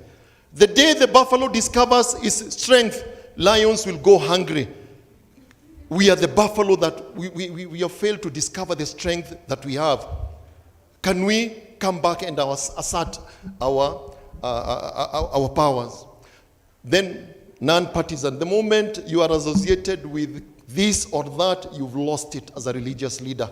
Can we remain non-partisan? Bishop Warari knows during the last elections, the shadow diplomacy that we had to do. And him as a Kikuyu had to hide his identity or political leanings. I was a diehard supporter of one of the politicians, I won't mention the names, but we had to suppress that to remain non-partisan. The moment as a religious leader, you are identified with a certain political leanings, you've lost it. Then we must not allow, this one Dr. Bishop Olesapit did very well, and some of us went on TV and also emphasized that. We need to prepare our people that they should reject the drivers of violence. I was listening to a clip yesterday. A politician whose name I'll not mention was castigating others. And in the background, Bishop, people were cheering him. They were cheering him. And he was insulting other Kenyans, telling other Kenyans that we take power, you will come here as guests. I come to Kenya as a guest and I'm a Kenyan, and people are cheering him. Can we educate our people to stop cheering these warmongers? Sorry to use that word, I'm sorry. Okay, can we play our part? Then we need intra and interfaith collaboration, which is very critical. There is a difference between intervention and reaction. My work with this youth about radicalization has taught me that if ours is just to react, it will be too little, too late. Intervention is well thought out and timely. And that's why 10 months to the elections, we've been called here so that we come up with well thought out interventions. Otherwise, it will be reaction which will fail. So we must come out with well thought interventions. Okay? Finally, all what we are hearing now, hate speech and the rest, it is the evil of the tongue. I'm going to share with you 2 teachings of Islam about the tongue. One of them, we are told by Prophet Muhammad, if you fear God and you know one day you'll stand before the Lord and questioned, say what is good or shut up. If you cannot say what is good, whatever you say, you are dividing the people. Just keep quiet. Then the Prophet, may peace be upon him, said, do you want paradise? All of us here want paradise. Guarantee me the use of 2 organs in your body. One is between the jaws, that is the tongue. The other one is between the legs, a story for another day. The tongue. All these evils that we are hearing, warmongering and creating conflict, it is the work of the tongue. Can we tell our politicians, beginning with the ones that are sitting here, and I'm not looking at them, that can we make proper use of our tongue? I think I want to rest my case there. Thank you very much, Dr. Mustafa, for your indulgence. Thank you very much, Ibrahim Lithome, for that very captivating presentation. From this morning, we've heard from the experts and those who are in the know, shared with us the morning panel and this one. Kenya is ranked as one of the most God-fearing nations in the world. This is Pew Research. In fact, it's in the top 20, actually top 10. It is also ranked as one of the most literate nations in the world, perhaps top 5 in Africa. Sheikh Ibrahim Lithome has reminded you and us that you are the gatekeepers and you are the buffalo that still don't understand the influence that you have on the community. I will start with you, Dr. Kisaka. Rather than our political discourse being progressive, innovative, transformative, this very God-fearing, literate nation has been drained and reduced to personalized, petty, parochial, trifling, tribal, insular, and illiberal political discourse. How did we get here? Thank you very much, Mustafa, and I thank our first speaker, Sheikh Lidome, for the remarks that he has made. The chair of NCIC and the rest of the people that are represented here, religious leaders, I take this opportunity to greet you. Habari. Bwana asifiwe. We thank God for his kindness and grace that has made it possible for us to be here discussing this very important subject. Thank you, moderator, Mustafa, for the question that you raised and the calling upon us to interact on this question. I find, Mustafa, that God has blessed this country in very many ways. But I think there are certain journeys on which we embarked that we have not completed. And one of those journeys that we embarked on was to free our country from colonialism and make it a self-regulating or self-governing nation. That process has not been complete because the political leaders became too heavy for the nation. The citizenry of this country was misplaced from the center of power. The political leaders became lords instead of being servants. And to this day, our political class does not appreciate that we sent them into those offices to serve us, not to lord it over us. In many jurisdictions where leadership is known as an opportunity for service, people come with greater humility than we see in our country. Now, it is a great blessing that the Reverend Dr. Chair of the Commission, believe it or not, his name has escaped my mind. It should do that. Reverend Kobe, sorry, Chair. I served in an office which he served in, which really a great privilege. It is amazing that the Reverend Samuel Kobia was actually in NCCK when the question of civic education became a priority for the church in this country. At that point, when the country was seeking to take the country back from the autocracy of the previous period into a situation where every Kenyan felt he had a role to play within the democratic system. And under his leadership within the National Council of Churches, the NCCK became known as a champion of citizen participation within activities of this country. Perhaps what hasn't happened is a completion of what citizen participation is in this country. And for me, the significance of this meeting lies in the fact that, again, an institution which is chaired by somebody who has been within the religious community and understands the importance of faith communities is beginning to actually tap into the strengths that exist within the religious community. I do think that today should be a day for this type of symposium, but there should be a massive effort by this same commission to generate literature which can be used by these same religious leaders to teach their people in all the congregations on what it means to be a responsible citizen and what we need to teach them about how to criticize and evaluate what politicians are rattling about. And so I argue, Dr. Mustafa, that the process of democratization hasn't been complete. It hasn't been complete because the basic consumer has not been empowered to understand that he is the employer and not the person who is being tossed to and fro. There's a lady who who did a PhD thesis somewhere within the Embu community. Her name is Angelique Hogerud. I would imagine you probably have come across her book. It's called The Political Culture of Kenya.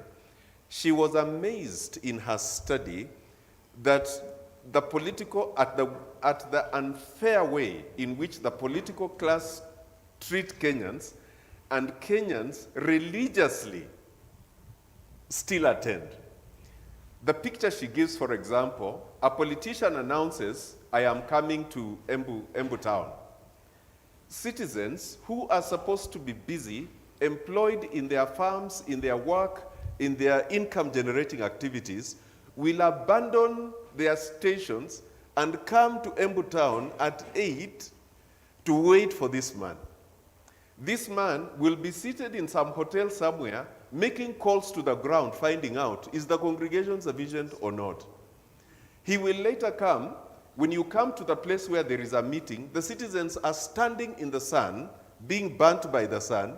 They have created a tent over this man with very comfortable chairs where he will be later coming to sit. So they have sat there, they have been in pain, they have lost the economy, they have done all these negative things, and then this guy comes in late. He walks as if he's everything. And then he stands there and he gives them advice on how they should live. When will Kenyans get annoyed enough? See, to me, this is the kind of communication we have not been able to bring to our people. These people are not our lords, they are our servants. And we need to begin holding them to account about this kind of understanding. Now, I have alluded to the importance of this function and commended the NCIC because within the religious community, you immediately multiply yourselves 1,000,000 times and reach every corner of this country, on every pulpit, in every mosque, in every temple, in every church, in one weekend. So my question to NCIC is, do you have a 5-page document of civic education that addresses this issue, which can be given to every one of these clergymen to go out to their community and on one Saturday call their people and teach them these things? We are calling for what we call critical thinking. And Dr. Mustafa, you have alluded to this. Why do we receive what is being said without any criticism? Perhaps it's because we don't know. Perhaps it's because we haven't been helped to understand. The first civic education conference in this country was held in 1959 by the National Council of Churches of Kenya. And that conference discussed matters important, including employment, agriculture, all these critical things that go to society. And so, I think and believe that it is time now we put a certain curriculum within the hands of the clergy. Things discussed by a group like this one and agreed upon that this is constitutional, this is, it suits our country, this is religiously accurate, so that then there is a merger between faith and what we are teaching the people. And then now let's release these people to go to the ground, and once perhaps one Sunday every month, one Friday every month, one Saturday every month, religious leaders say today is Civic Education Day, and this is what we want to teach you. You must not accept everything the politicians are saying. Let me just highlight a number of things that I think are the causes of what we see. I think it goes without saying that poverty is one of the most serious issues we face. Poverty not so much in the absence of shillings as in the absence of hope. I get amazed at myself, I don't know about you, that every 5 years, a fellow Kenyan went to school like us can stand up there and tell us, I'm going to eradicate your problems in a single day. And we go ahead believe them as if it is true, when they know that they are not planning to do it. So we need to find a way of how we distinguish between true leaders and populists. As we sit here, the most advanced city in Kenya has no governor. Enough said on that one. So poverty. Secondly, the question of unemployment. Unemployment in this country is a problem not because there are no jobs, but because of two issues, Reverend Dr. Kobia. First, there's no integrity. As we sit here today, many of the people here who have farms of land in the rural are producing nothing because they can't find a trustworthy person to take care of their property. These are millions of jobs, millions. They can't find one trustworthy person to take care of their property. I've not talked about business people, I've not talked about others, just agriculture alone. So we keep crying.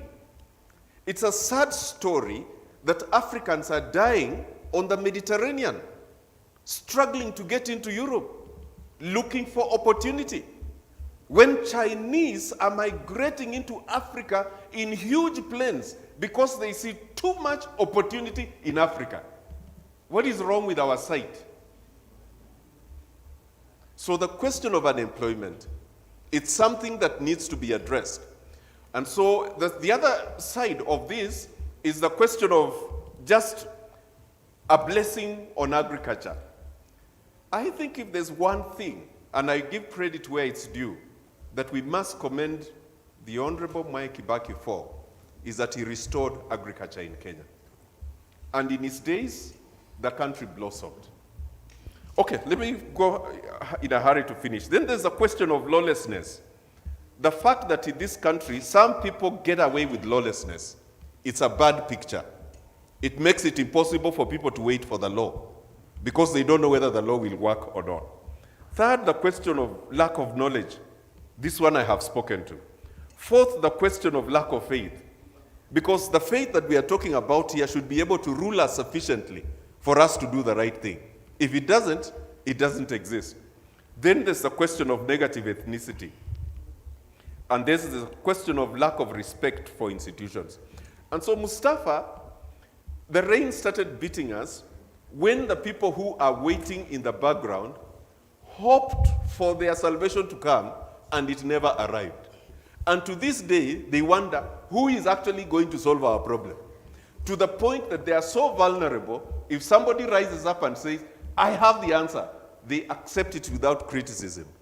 But we need to come back to the point where we recognize the citizen as the employer and where we beat, in quotes, not with stones, with understanding, with activity, with the way we do things. For every man to realize they will not be elected by Kenyans unless they demonstrate capacity to lead and to lead the country into prosperity. That's how I would contribute to this, Dr. Mustafa. Thank you very much, Dr. Kisaka. I turn to you, Archbishop Betty Onyango. This morning, Pastor Jerusha Muga spoke very eloquently about the values that our various religious faith traditions bring to the table, values of compassion, ethics, innovation, integrity, and brotherhood and sisterhood. Professor PLO Lumumba spoke about the tribal nature of our politics. And he said that on Sundays or Fridays, when people go to the mosque and churches, they are Muslims or Christians or Hindus when you go to the temple. And then Monday to Saturday, they're either Luo or Kikuyu or Kamba or the others. Tell me, and how can we turn this around? Has the tribal blood become thicker than that of Jesus? Thank you. I hope this is working. I want to turn us all around the Bible verse, Matthew chapter 5, number 9. Blessed are the peacemakers. And for us to turn around, we must underline the word peace-making and make it bold, the word making. Sorry. Making, we must intend, if we want to turn around the narrative and restore our country. As religious leaders, we must make peace. And making is not just by saying or by preaching. But there are things that we need to put in place. And things that we need to put in place as a religious society, we must have mediators within ourselves. People who can mediate. Because again and again, we have seen violence. And we are not going to sit back. We must prevent violence. And we must stop violence. So we must have mediators. And we must have team leaders amongst ourselves. So we must rally ourselves, accept to be organized, and have team leaders. And in these team leaders, we must have a president amongst ourselves. Because we have not been available. We have pushed away like politicians are in another country and religious leaders are on the other hand. So we must mingle at this particular time. And the only way to mingle, we want to borrow a leaf from the recent epidemic, that is COVID-19.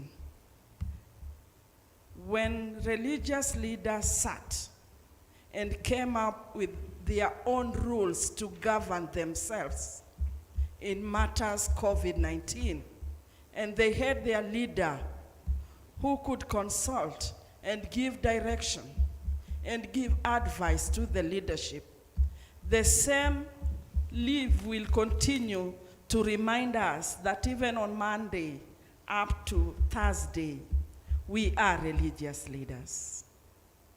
And in that, if I borrow what Dr. Kisaka said, we must do civic education.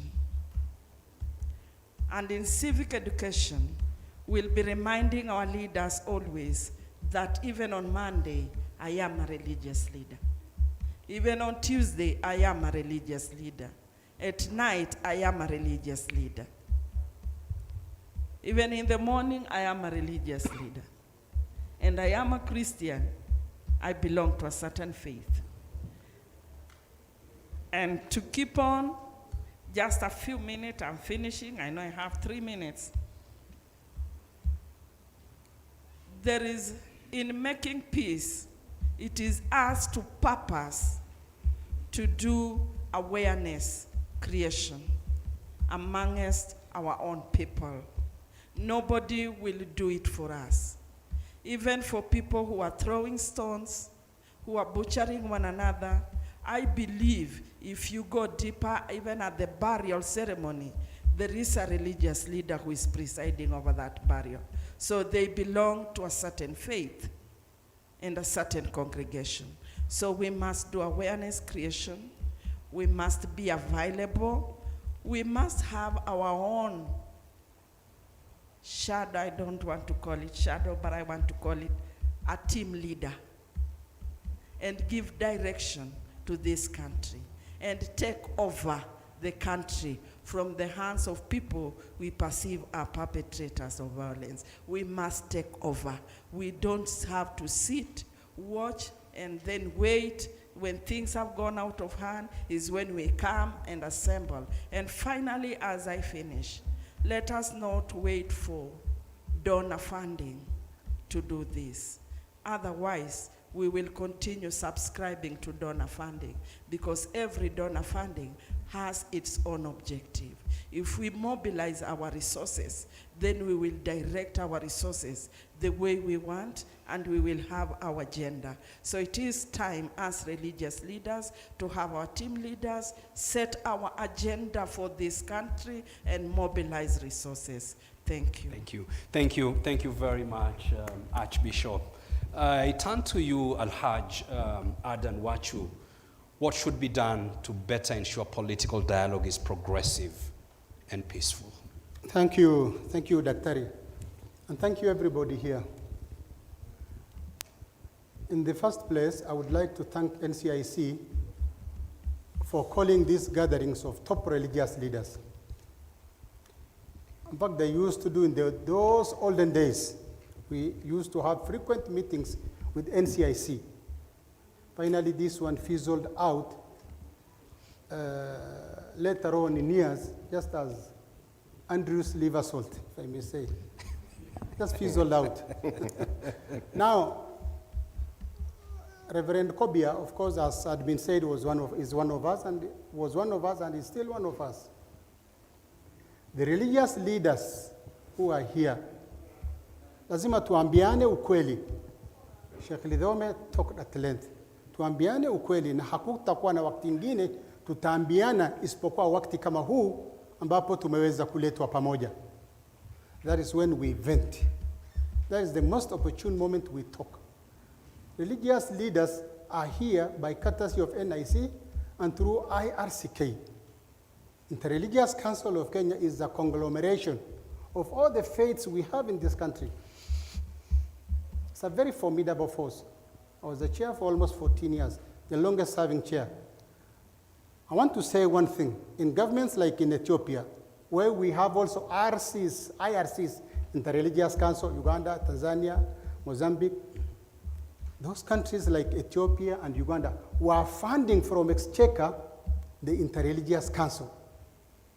These are lines that we need to follow very aggressively so that the interfaith, the family of interfaith, can be able to sustain itself formidably. Answering the questions Dr. has just said, dialogue here in our country takes a very interesting format. Dialogue comes after conflict. But I see this as very interesting. Why don't we even stop the conflict and then we will not even have a dialogue? The issue, the genesis here is we always rush for dialogue. Baada ya watu kumalizana, mali kuharibiwa, na mambo kama hizo. Not to cascade into that. We need to stop even that conflict. Then we will not have it. We also, what, as a nation, we went through in 2007. I was the chair of the internally displaced persons. What I saw in settling IDP, the massacres, the inhumane treatment, is something I am unable to tell you people. It's terrible. I saw it. We, as Interreligious Council, IRCK, was oscillating between President Kibaki, then the Honorable Prime Minister Raila, on one hand, with my brother Kisaka, negotiating with them, with Kibaki and Raila doing this in the State House, we were oscillating, and on the other hand, in Serena, with Kofi Annan and the team. Interreligious Council, many of you may not know, is a signatory to that agreement of power sharing. Though one side said we were shortchanged. Those are days when IRCK was vibrant and could be seen. IRCK should rise up and take its positions. It's very, very formidable. Then we can be able to stop now the dialogue that Daktari was asking me, tutaifanya mikakati ipi ili fujo isije ikatokea na taharuki zikatokea. We need first to address the problems that we have. A problem that there shall even not be a conflict, tuisimamishe. Kwa hivyo nikiendelea kutamatisha, as I stop, sorry if there are people who can't understand Kiswahili here, we need to get together as religious families and keep on paying visits to the current president who is outgoing, and also meet all the presidential aspirants and the other political aspirants in other offices. IRCK can be facilitated. NCIC can do that one, and they can carry the mantle. That is when we can now able to know that kwa hakika we have realized and achieved something which is formidable by the religious leaders, you people. That is why Reverend Kobia is calling you here. If that happens, then you carry the day. Then you become honorable. There are no problems in our country. You are peacemakers. Then if you do that, as the chair of the National Heroes Board, I can award you now the heroship and the heroines. Wanasikia? Hakika ikiwa mtafanya hivyo, kwa sababu mumeleta amani katika taifa letu, viongozi wa dini, lazima mtatunukiwa. Where I'm the chair. We've just done about 220 people who stood for this nation during the most trying moments. Nafikiri nimetamatisha, Daktari. Thank you, Alhaj. Dr. Wachu, for your intervention. I go straight to you, Bishop Rose Okeno. From your CV here, you've done exemplary work with women in the Anglican Communion. Maybe share with us the role of women religious leaders and faith community members in helping motivate women and families to ensure that the political dialogue processes before elections are peaceful and contribute to peaceful elections. Thank you. Thank you so much, Mustafa. First of all, I want to begin by thanking NCIC for giving us this opportunity to sit here as religious leaders to discuss issues affecting our nation, and particularly when it comes to elections. Listening from the discussion since morning, one thing that kept coming to my mind, and I'm asking myself even now, for us to have been gathered here as religious leaders to talk about peace, I mean, what is it? And referring to what our brother Ibrahim shared when you started your discussion, Ibrahim, and you are exhorting us to the manufacturer and the manual. And then I keep asking myself, I mean, God has given us so huge space as religious leaders, so huge in comparison to our brother and sister politicians. So what is the problem? Why will we be gathering here to discuss peace? What has gone wrong? And therefore, in response to what you are asking, Mustafa, I want to begin by saying and asking ourselves, is it possible that we have not used the space that God has given us properly? Huge space, and with enough tools, the manual. So what is the problem? And when you are discussing Ibrahim, you alluded to something that I would really want to speak on before I even respond to this, Mustafa. That sometimes we, without realizing, we do things that compromise us as a church and as religious leaders, for that matter. When we, for example, we are getting our politicians coming to us and praying for them and immersing them like you did say, is it possible for us to sit back and critique ourselves, challenge ourselves, ask ourselves, what is it we are doing? When I'm able to pray for this particular one, and I'm not able to pray for this other one, I mean, what point am I making as a religious leader? And that takes me to our recent position as an Anglican church, and just so that you know that this particular statement was made when I was being made a bishop. And we are strongly and clearly giving direction to the Anglican church that we will not allow politics in the place of worship.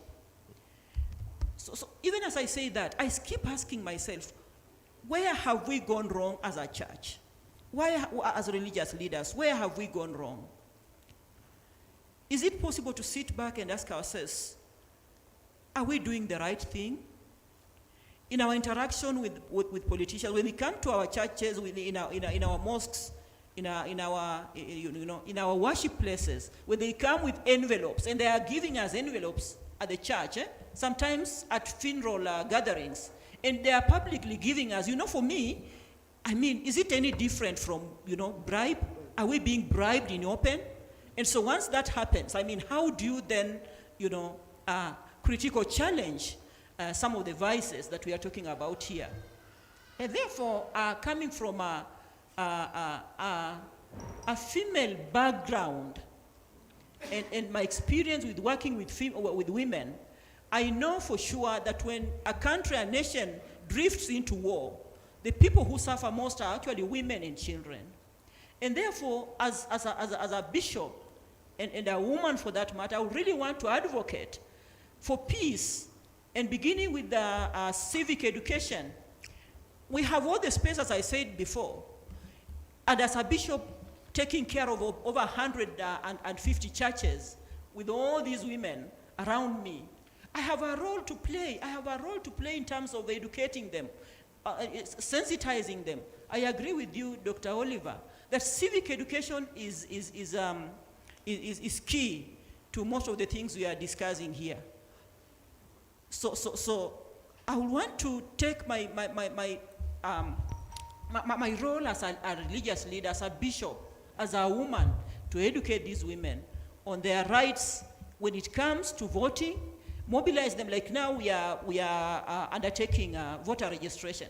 I mean, if we asked ourselves how many people have just encouraged the congregations to go for voter registration, I mean, how often do we do that? That is one thing I really want to do aggressively, so that the women have their right to have their votes and have a right to vote, to make decisions. And whom are they electing? I have all the space to educate them, to point them to God-fearing leadership. And that is how we'll be able to change this country. And one of us said in the morning, I listened, I think it was my sister who did the previous presentation, and she was challenging us as religious leaders. Are we able to walk the talk? Is it possible that we get so compromised sometimes? So if we are thinking about change, if we are thinking about propagating peace, are we able to stand out? Are we unique when it comes to this? Are we really unique as religious leaders? Thank you. Thank you. Thank you very much, Reverend Bishop Okeno. Our last panelist, Engineer Gupta, I want you to, and we will take questions, a few only, from the plenary. NCIC has started a campaign, Elections Bila Noma, and we see this coming very early before elections in order to prepare the country. And in this case, with the symposium, the faith leaders to take preventive actions. There is the wall of shame that is reserved for politicians who generally have bad manners and encourage hate speech, and the wall of fame for those who do good. What do you suggest should be done by faith leaders and NCIC to make sure that these activities, these programs that NCIC has started reaches to the most grassroots and also to the smaller faith communities like the Hindus, the Sikhs, and the others?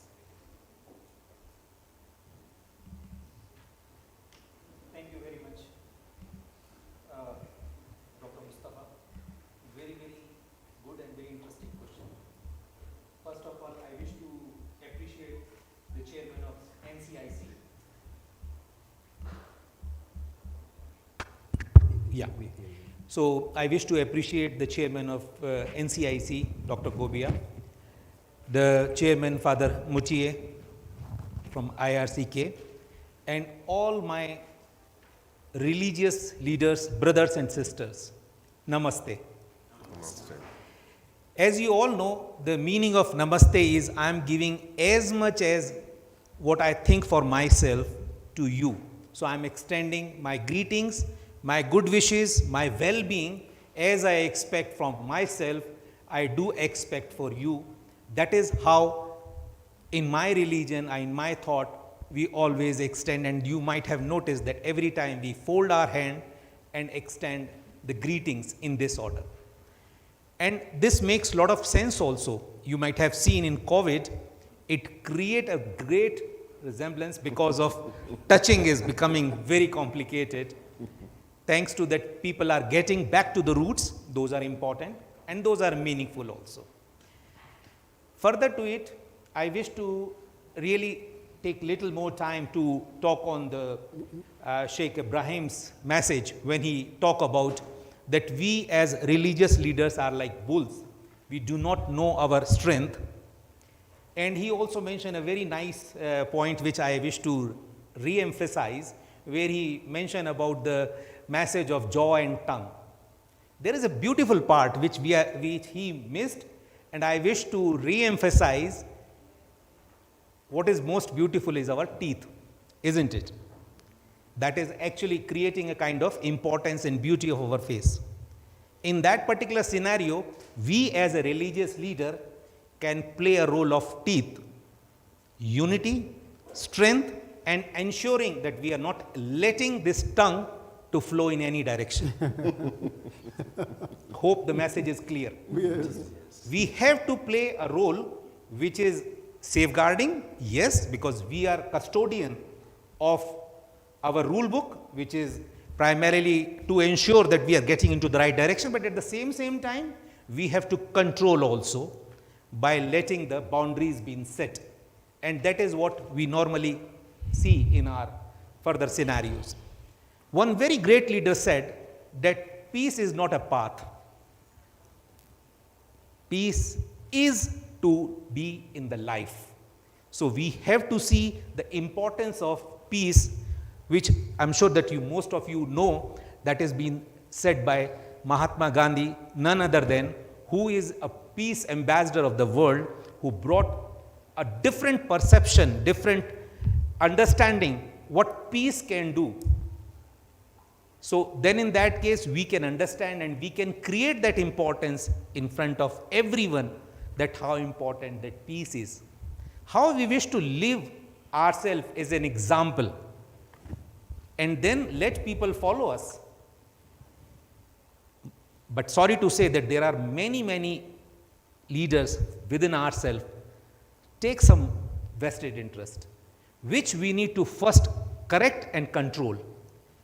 So maybe walk the talk, which my sister said earlier.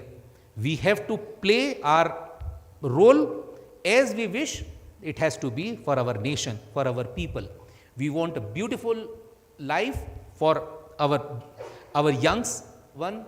We don't want to be blamed in future that in your lifetime what you did, or probably what you brought in as a reference, very shameful, isn't it? Guru Nanak Dev Ji once said that if you faith in yourself, if you don't faith on yourself, you cannot believe in God. It means that we as a leaders, we are taking ourselves responsible, but at the same time we are ensuring that our responsibilities are limited.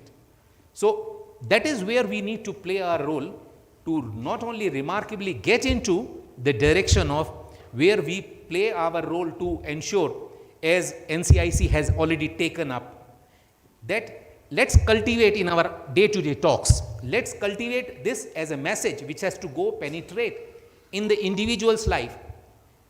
I take this as a personal responsibility as a national chairman of Hindu Council of Kenya, that I will take the responsibility that my community, my followers, my people will follow the discipline, the law of the land. Are you ready for that particular ownership to be taken? That is the message which we can take it up. And I'm sure that if every one of us in this room would start taking that ownership, NCIC would be the most happiest to get this kind of confidence out of this team at large. There is a say which is coming from Sri Bhagavad Gita, that karmanya vadikaraste ma phaleshu kadachana.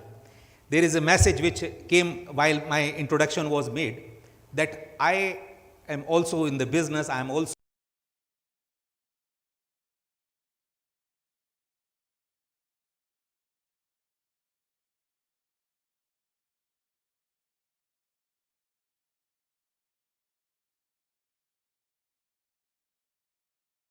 or surroundings to be living. So we have to be example for ourselves. We have to let people to be peace and harmony. That's why we always say Om Shanti Shanti Shanti. Peace, peace, peace. Amani, Amani, Amani for everyone. Thank you very much. Thank you very much, Engineer Gupta. I'm turning to you, the plenary. And maybe you should not ask questions, because you are all religious leaders. Maybe you should tell us, what are you going to do? What is it that you are going to do to ensure that the political processes leading up to elections is going to be peaceful? And perhaps 3 commitments. I'll start from the left here. I can see one hand. Yes, sir. Microphone, please. And I see another one right there. This row here. Yeah, we start with the gentleman in a black suit. Anybody here? Yes, and then I'll come to you at the end there. 30 seconds. 30 seconds. They should not talk too much. 30 seconds. My comment is just brief. Number one, when you create so many identities, then we get a problem. For example, now in this country, we have, especially when the religious leaders say that politicians should not talk in church. So we have created identities that these are politicians. These people are politicians, and these people are religious leaders. So the religious must bring the nation together. We are all people, men and women of God. So when you classify, and that's what the problem in this country, the people who say that politics is a dirty game. I refuse to say that politics is a dirty game. It is dirty because we have allowed other people, you know, who have accepted that it's dirty, to continue making it dirty. So my call, and what I'm going to do as a person, is to call upon even religious leaders. Go into politics, go into leadership. Look at Reverend Wabukala. He's doing a good job at ESCC. Reverend, the chair of NCSC now, he's doing a good job. Before we had a chair who was a politician, right? So what I don't want is this classification, that we are politicians, and you cannot allow politicians to speak in church. Why? When he's in church, and that's what I like about the Muslims. When Muslims come to the mosque, there's nothing like these are politicians. They all come every Friday. They come to do the business of worship. So I think the problem is when the statement came that you are stopping them from coming to church. Some say they're not going to come to church. Thank you. Yeah. So I think this is one of the things you must do. And before you stop me, there's another issue that is very critical. That in this country we have bodies like 30 seconds, 30 seconds more, and then IBC and ESCC. Their job is to give us candidates who qualify to be president, who qualify to be MPs. They are to see these candidates before we give them financial to vote for them. So when you give us people who have questionable characters, some have criminal past, and then now you leave it to the Wananchi to vote for them, then you blame the Wananchi for voting for those people. So as a religious leaders, I think we must encourage IEBC to do their job so that the people they give us to vote for will be men and women of repute, so that at the end of the day, Kenyans have a duty to accept anybody who has been cleared by IEBC. When you have been cleared, you are good. So whether it is a snake, if you have been cleared, Kenyans have a duty to accept that this was given to us by IEBC, was cleared by ESCC, then we have no problem of voting for them and accepting them as thank you, sir. Thank you. Point well made. Point well made. I think you can pass the microphone back to your colleague behind there. I'll give you only 1 minute, sir. Yeah. Okay, thank you very much. I'm not a religious leader myself. Blogger, one you perhaps castigated in the morning. And my question is, I read a lot, and one particular person who I've heard is Albert Einstein. He writes this set of articles called The World as I See It. And he talks about religion. He said that religion, as we practice it now, it mainly focuses on the element of fear. And I'm thinking if as religious leaders, when you're preaching your sermons, you focus on this particular fear, and you bring in a politician, you talk in the same church, and I fear the Lord, I even walk with my Bible every day.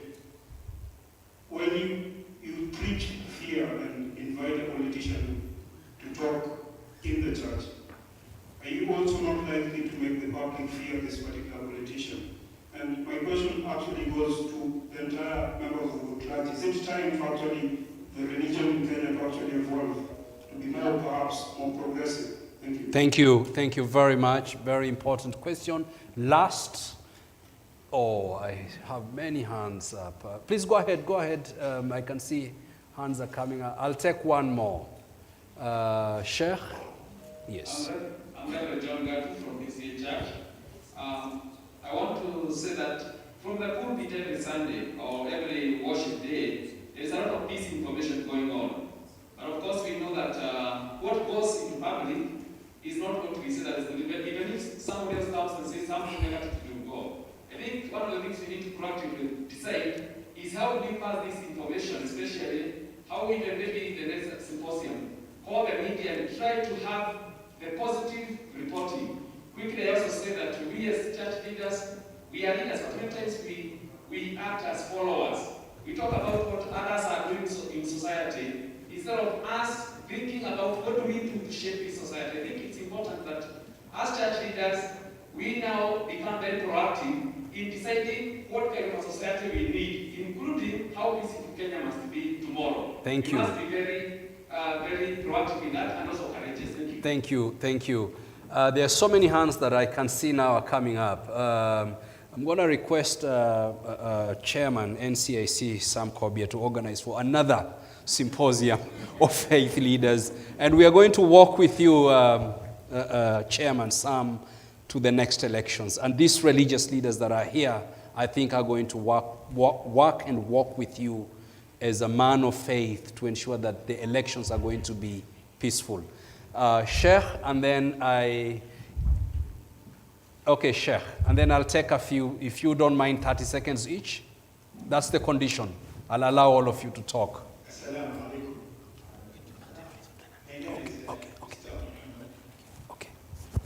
To my conclusion of this meeting today, I would like everybody, when we left the press here, to be as ambassadors.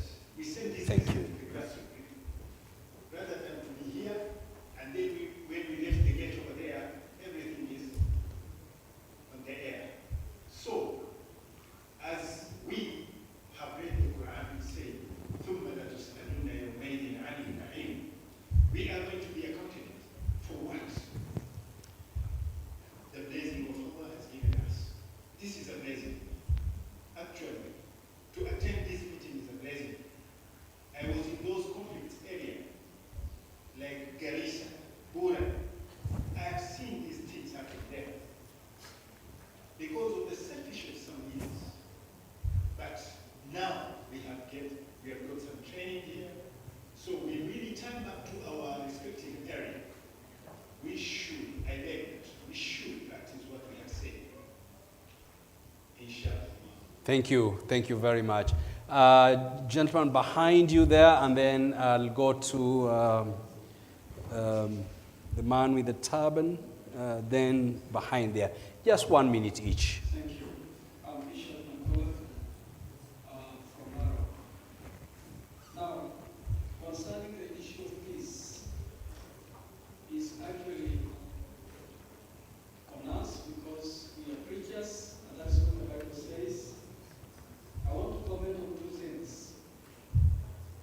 That our government, especially the judiciary, should be firm on chapter 6 on the issue of integrity of leaders that are allowed to come out.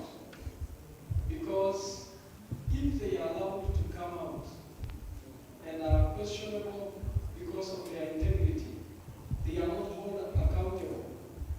So it becomes a problem to convince the public that these people are not worthy to hold offices in our country.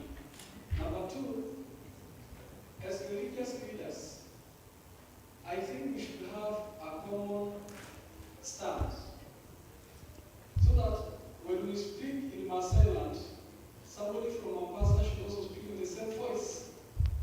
Because politicians are there to divide us. Others are accepting them, and others are standing firm. Let us be non-partisan and defend the places of worship, and therefore be sanitized and be honest, because it starts from us. Today, as we go back to our counties, then we should now amplify the right qualities of a good leader. Thank you, sir. Point well said, well taken. Chapter 6 and standards. Please put your hand up so that you can be given the microphone, and then behind yourself. Oh, thank you, Chair. My name is Dr. George working from Kisasa General Conference of our Corridor Churches Assembly. 1 minute, kama unavyosema, umetuuliza kama vile nilihubiriwa nikafunga kirema, nami ninahubiria wengine wanafunga kirema, na waambia vile juu mbinguni kuna barabara za mawe za dhahabu na hajafika, naamini. Hivyo ndivyo hiyo ndio jukumu letu kama religious leaders, to convince our people na wajue kwamba Kenya ni yao na hatutaenda mbinguni na mwili, tunaenda kiroho duniani yetu. Tuichunge na tuonyeshe wanasiasa wanapokuja kwetu, tuombe hekima ya ambaye ni ya Suleimani. Hakuwa mahali pale wanawake wawili walizalia, lakini alipata kutoka juu mbinguni. Thank you. Wonderful. Thank you. Wonderful. Thank you. Thank you. Wonderful. The Well last speaker from plenary. Thank you, Chair. My name is Jean-Pierre Ariwa from the Seventh Day Adventist Church. I want to, I don't know whether it's going for a question. You know, I had when I feature lament, and I sympathize with him, not just him, with this nation. If he who has a sword can read that way, we mean a very, very dangerous, honestly speaking. And I don't know whether he was trying to say it's the judiciary frustrating them or it is something else. If I had time, I would have wanted to engage in that. Honestly, there is need for us to pick that as a signal of danger. Number two, I was young in 92 and 97, but I saw Kenyatta, I'm saying that there was a transition from Kenyatta to Moi. And whereas the leaders, the Kikuyu leaders, politicians at that time, they were called mafia, Kiambu mafia, wanted to have Moi not become president. On top of history, George helped Moi's transition, but there was no war. There was no war. Then 92, there was a narrative. I was young. I was in college then.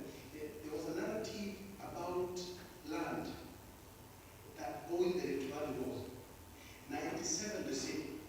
But in 2002, I was in Nairobi here, in Uhuru Park. Moi was even thrown mad at. His people didn't fight. And 2007, I saw it real time. I went to Kikuyu and college. I couldn't go home. She couldn't go home. And the question is, what happened until today we are worried about the times we have fought and not the times we didn't fight? 2002 was a serious thing because opposition was taking over. 2013, there was a transition back. It was almost, passing the battle. But we didn't fight. So my question, Chairman, and I want, I don't have the answer. That's a good question. I think like we are looking for HIV. One more minute each. 1 more minute each. As many as people that have been healed. Our focus may be on the minor rather than on the major. Is it possible that there is something we are missing in our conversation? What is it that makes us not fight? Thank you. The question is well taken. Thank you very much. I'll give the panelists 1 minute each to make concluding remarks, starting with Bishop. Thank you. Thank you. Just before I make a final remark, allow me to make a clarification on something that one of us raised, and it's a concern, a genuine concern about as religious leaders discouraging politics in our worship places. The purpose, what is the reason? Why are we doing that? The reason we are doing that, and we will encourage us to support this whole idea, is that we want to safeguard the sanctity of our worship places. Because what happens when our brothers and brethren, these are our brothers and they are our sisters. They are our Christians. They come to worship with us. But what is happening, as we said earlier on, when they come to these worship places, to the sanctuary, in fact, they begin to make insults. The other day, our colleague Bishop was confessing how it started in a funeral, and eventually a young man was killed there and then. I mean, how do you behave as a religious leader in that particular function? So what do we then do? So the best practice, and we really wish that we encourage this, is just to talk to our brothers and sister politicians, that when they want, we give them space to speak. Let them greet and avoid, perpetrating violence by insulting each other. Thank you. That is actually the point we were making. But now, you. finally, friends, God has given us space. I urge us to use this space wisely to give direction to this nation. They listen to us. The other day, after all these statements we had made, last Sunday I had a service with quite a number of them.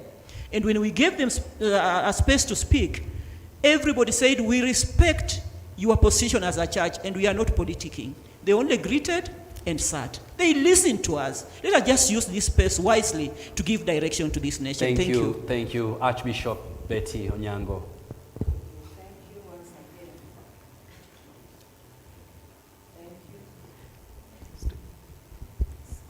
Yeah, it's on. Yeah. May I take this opportunity to thank NCIC for this, I call this golden opportunity to bring religious leaders to interact. But going forward, we would want to engage more and see how we can encourage shuttle diplomacy between us and the perceived politician, so that we can secure peaceful election as our agenda. Number two, let us as religious leaders encourage alternative justice resolution. It will help us not overuse the court that we have, but we'll have our own way of resolving minor issues. And lastly, I would plead that we cultivate more on religious media houses. If we can have our own media houses, so that we do our own agenda and pass our own agendas to the other people. Thank you, and let us all be blessed as we become peacemakers in our own country. Thank you, Archbishop Engineer Gupta. Thank you very much, Doctor. In fact, as we are all here, one end it has been taken as alarm, maybe a concern, a worrisome. On the other hand, let us establish the responsibility for each other. Let us set this, that we are not going to have anything which is not expected, anything which is not pleasant. So in that scenario, let's extend the message of love, peace, harmony through all our channels in best possible way to all the people. As I mentioned in the beginning, that we are one, we are following different ways of praying. God is one. We all say that God is one. Then it means that now this is our responsibility as one, that let's do something in the assurance and engagement of the people at large, that too, that our nation is first. And to make our nation first, let's behave, let's play in one nation philosophy, and everything is second, our nation is first. And on this philosophy, on this working, we all love and create a harmony among each other. And that is something which is a message from us as a Hindu community, and I'm sure that everyone is having the same thought. Let's pray, let's stay together, let's bind in unity and integrity. Thank you. Thank you, Al-Hajj. Yes, thank you, Dr. Ladies and gentlemen, men and women of God, this is a very serious symposium exclusively for you. You have a duty to do here thoroughly. What we saw in 2007 was simply because the religious leaders, me included, took part in it. We took part in politics. We took sides. Nobody can come out and deny. It has been heavily inculcated into us. Let us see how we can get out of that absolutely. Then, You know, we have had such meetings previously, quite a number. El Fulela, Ulela, Marudion Yale Yale too. We have had a meeting on peace building, violence before, after, and during election, either from IBC or NIC, or the donor community who always want to fund these things for purposes best known to them.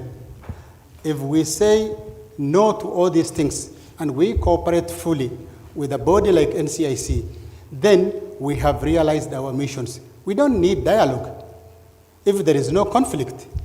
So what we should do is stop conflict, then we will not go into dialogue.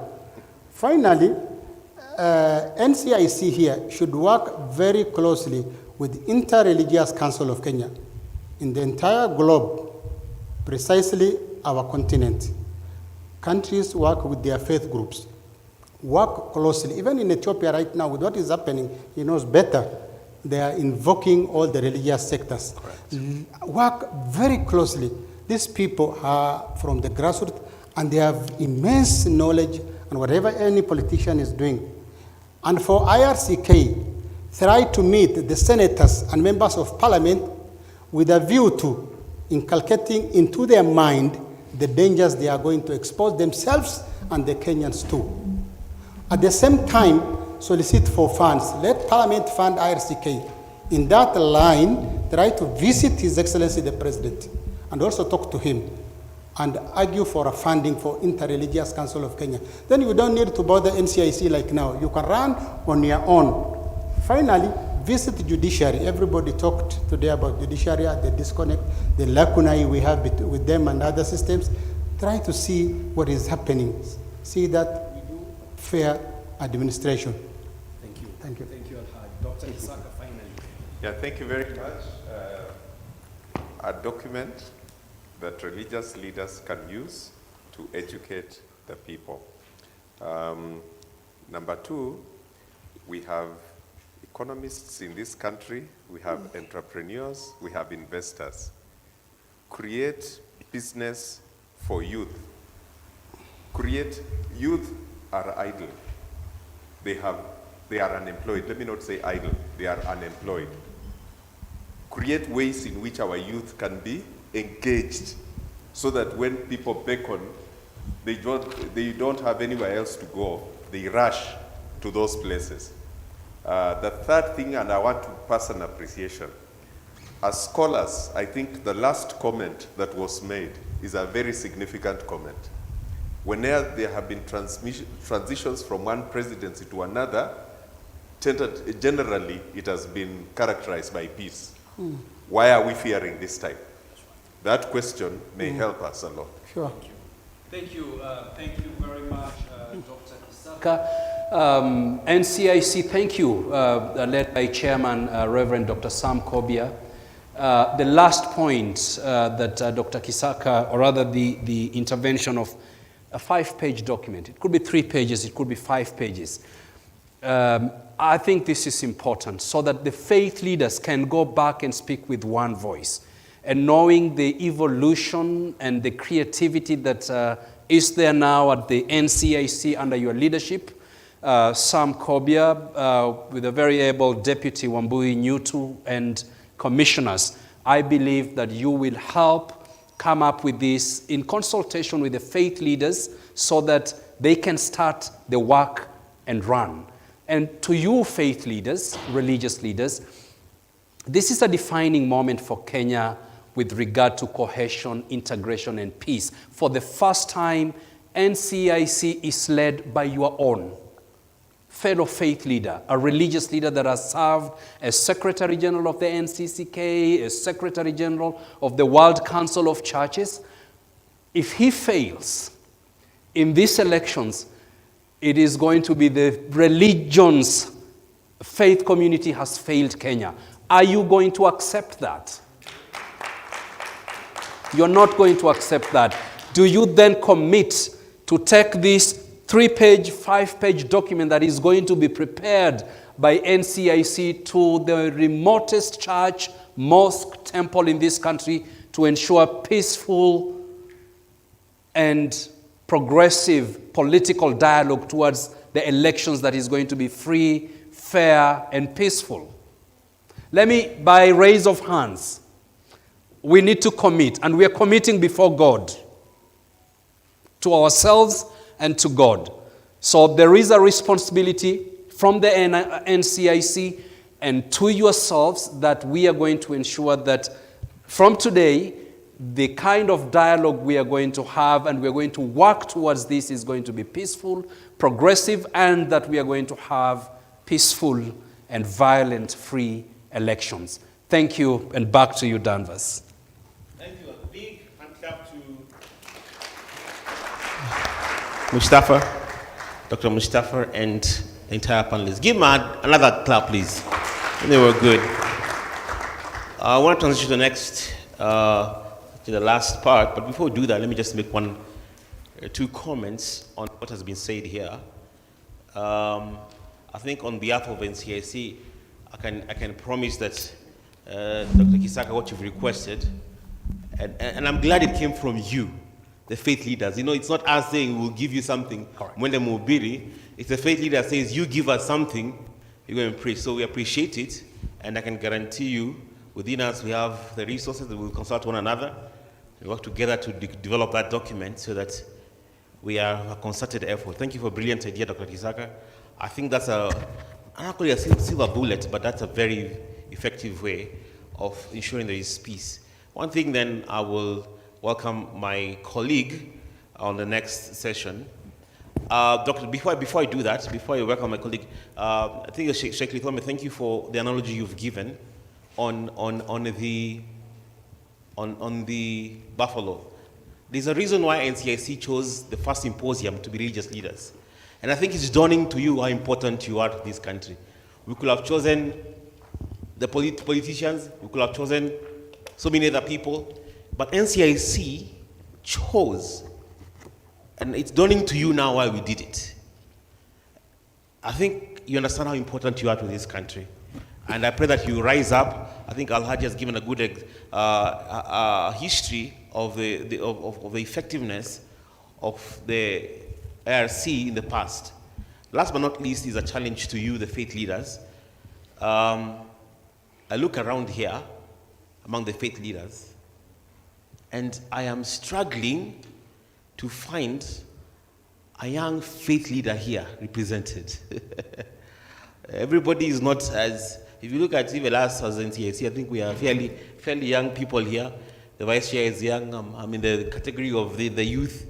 So if the president has deemed it wise to appoint people like us in position of responsibility, Alhaji, the history you've given of your shuttle diplomacy with Kisaka, it's important. I don't think people knew, understood what you did. I don't think anybody knew Sheikh Lithome was part of the constitution. But who are you mentoring to take over? Where are the young leaders of faith? Where are they? They should have been here too. Who will take the mantle? You did an excellent work. But where are the young sheikhs here, and the young bishops, and the reverends, and the priests who will take this mantle after you? So challenge to also you faith leaders. I see Reverend Mutie, tafadhali mukumbuke the young people. Okay, this nation is 75% youth. Okay, so please do that, and then we commit as NCIC to work. I think we find genuine partners. We value you. That's why the first symposium. We'll walk with you the whole journey. One thing I can see is that you'll be part of every single symposium. The presentation Sheikh Lithome has made, I think, should be made to every single person. As a matter of fact, what you presented should be presented to the political symposium we'll have. They need their preaching from you. Okay, we'll be able to be here. I think we'll have peace. I am guaranteed. You need to preach to those people. And if you preach that way you preached here, me, I was convicted. So you'll have conviction. Without much ado, I want to transition to the next session, which is the communique. A lot of things have continued. Just before you will sit then, as I'll tell you when to move. The next session is the communique of what we've discussed today. A lot of things have come up as a memorandum. There's things have come up, many ideas. So we want to address that. And the next is my colleague, Honorable Kidogo. So I'm going to invite the panelists, first of all, the moderator and the panelists to exit the stage, to release your mics. Please mute their mics as they mute all. as they transition.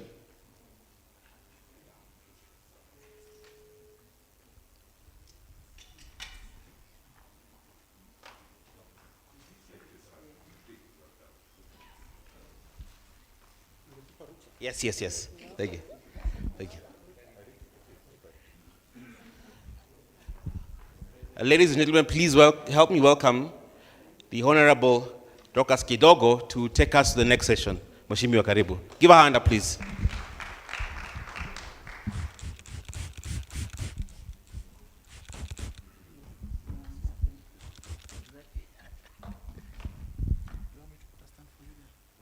Hey, you can't put a stand. I'm already above. Protocol observed. Good afternoon. We are actually coming to the end of this session, and I want to actually appreciate that you are still awake. I've not seen anyone dozing, so let's just keep that energy for the last lap.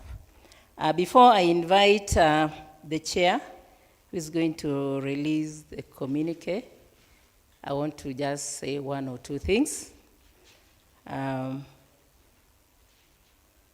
We have invited the church because we believe that you can do it. And I want to tell Dr. Mustafa that we are not, our chair is not going to fail because you are there, you people are there. So how will he fail when you are there to help us, when you are there to support us? So he's not going to fail. We are only doing what we call prevention.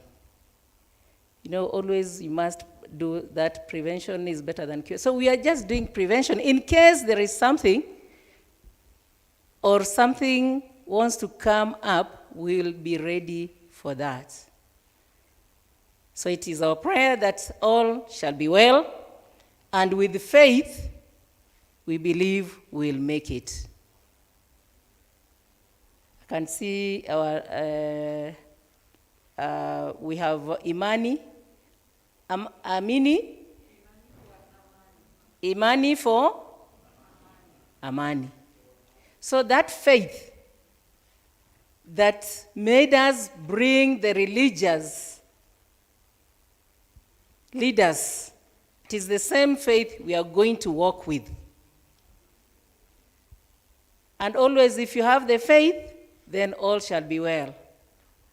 Amani VP, isn't it? Yes, that faith. So we are going to keep that faith, believing that the church will not be compromised, and they'll be consistent in preaching peace to every stakeholder, be it the politicians, be it the youth, all other stakeholders. Please be consistent in preaching peace. Don't just do it in churches only. When you are out there in different forums, continue preaching peace. Show them the direction, and I know it will be well. When people come up and say that our person is being intimidated, when maybe there's a punishment to be done, to be made, tell them this person is failing us. So that's why the law has to take its shape. They have to work on whatever is being done. John chapter 20, verse 21. It says, peace with you. Just the way Jesus told us, as my Father hath sent me, I also tell you, peace be with you. Our chair, Dr. Reverend Samuel Kobia,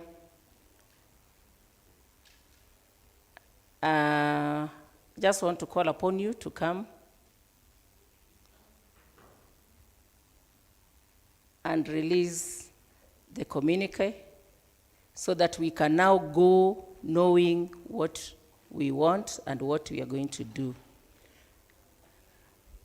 Can you clap for them kindly? Please, I want everyone to clap for the two. Yes. Thank you, thank you, thank you. Thank you.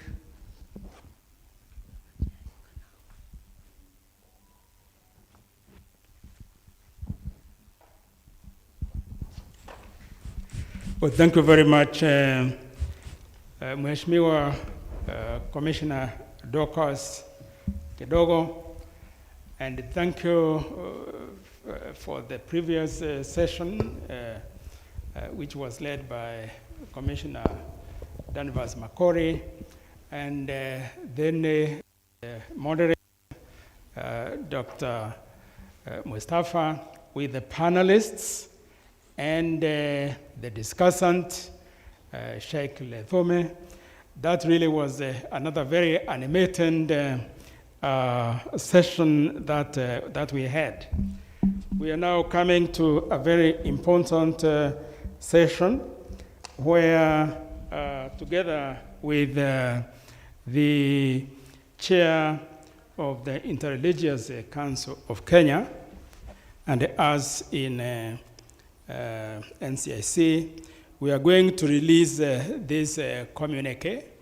And what we'll do is, because it's projected up there, we will take you through by reading it alternatively with Father Motier. And if you have a word to say before we start to read, you may do so. Thank you.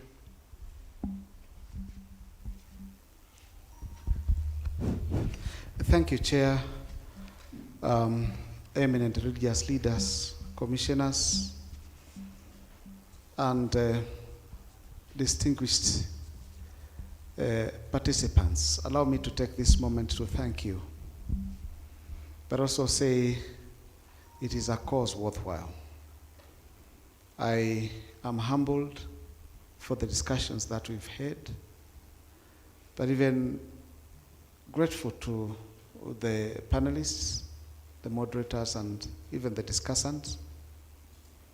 I want to say here, we're going to work together with NCIC,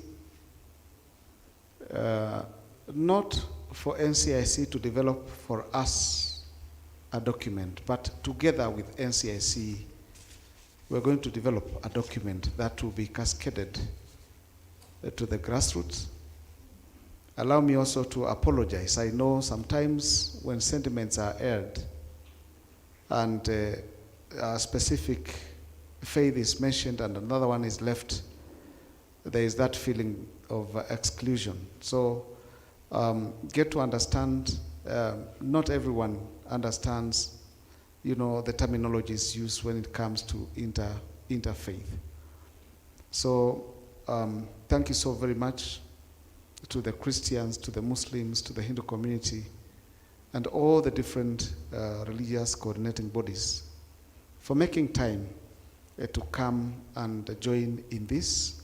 It's a journey that we have started, and I believe we are going to walk this journey. It's only 10 months and the elections are here. 10 months and the elections are here. So we take this seriously, and I pray that each one of us will play their role and will make sure that this country is at peace, both now, during the campaigns, during the elections, but also after the elections. May God bless you, and may God be with us. So thank you. Thank you very much, Father Motier. Now, projecting on the screen is the communique in the form of a press statement. It's called a press statement because it has been shared with the press, but this is the communique that is going to go out. It's a message from religious leaders and institutions in promoting peaceful coexistence ahead of Kenya's 2022 general elections. And starting with Father Motier, he will read the first stance there, and then we'll read it alternatively until we take you through. So allow me to begin. Fellow Kenyans, as people of faith and leaders of Kenya's religious groups, we stress that the process that defines our governance system and constitutes the foundation of our common well-being be conducted with honesty and in full exercise of our faith. Recalling our bad experiences with the 1992, 2007, 2008, and 2017 post-election violence. Recognizing that the emerging patterns and trends of electoral violence nationally, the polarized discourses by political elites, and the mobilization of youth towards violence. Committed to our religious core to provide leadership in peaceful elections and to build a nation based on the principles of social justice, unity, peace, liberty, and the fear of God.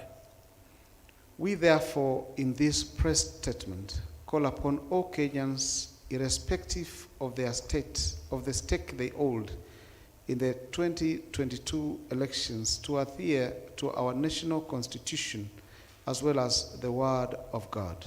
We express our deep concern about the emerging political intolerance and appeal to politicians to embrace diversity of opinion.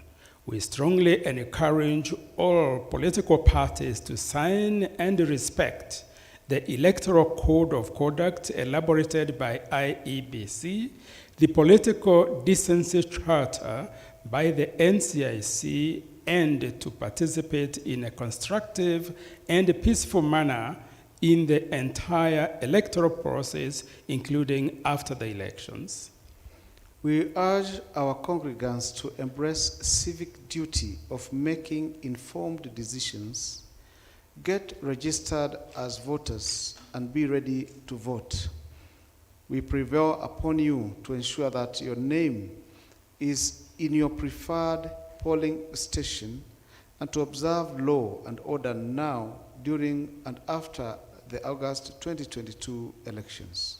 We stress the need and offer our support for the Independent Electoral and Boundaries Commission, IEBC, to ensure enhanced and regular dialogue with all candidates in order to ensure a peaceful process before, during, and after the elections. We encourage the IEBC to focus on technical issues deemed critical to election legitimacy, such as the electoral database's reliability and election results compilation.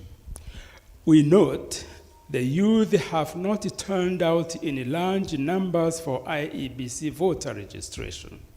We call upon the youth to use the opportunity to change their destiny.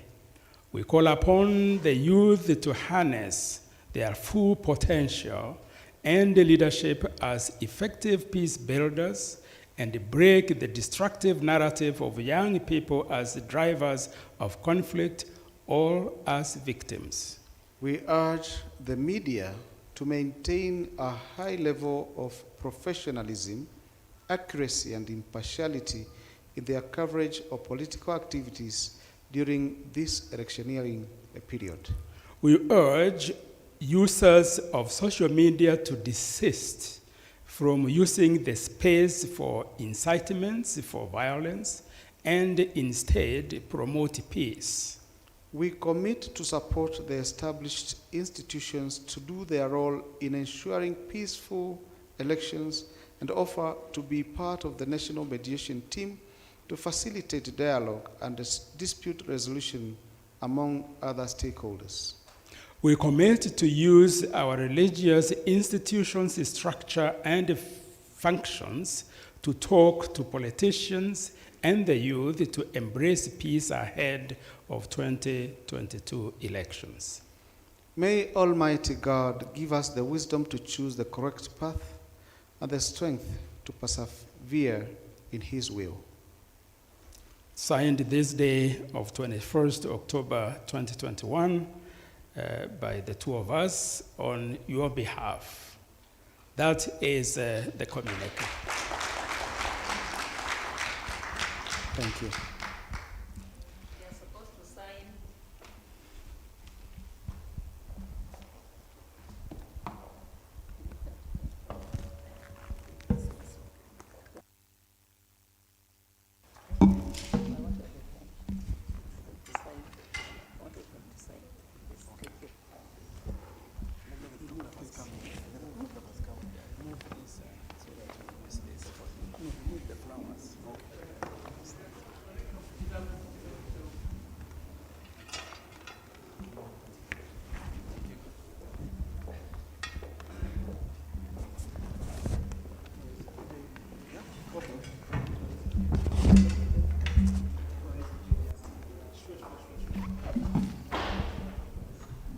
Yes, will the commissioners of NCIC also come as witnesses to the signing of this communique, please? At the back, and the executive of Interreligious Council. How many of them here? Yes.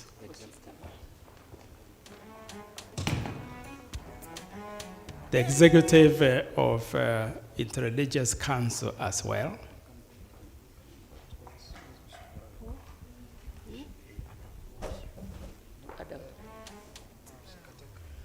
Yeah.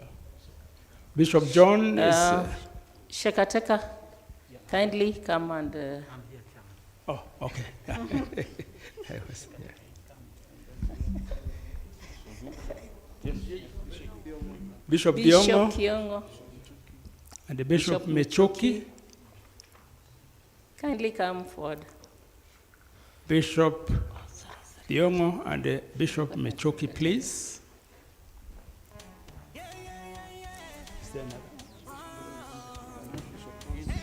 Bishop Rose. The UND. And Raleigh, please also join us. And Erastus Mwencha, I think, is not with us. What about the only one from UNDP? Yeah. Bishop Betty. Archbishop Betty, please.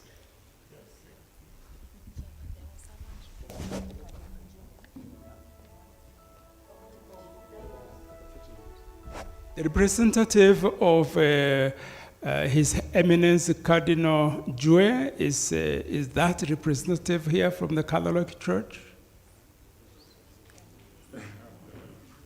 Yes, please.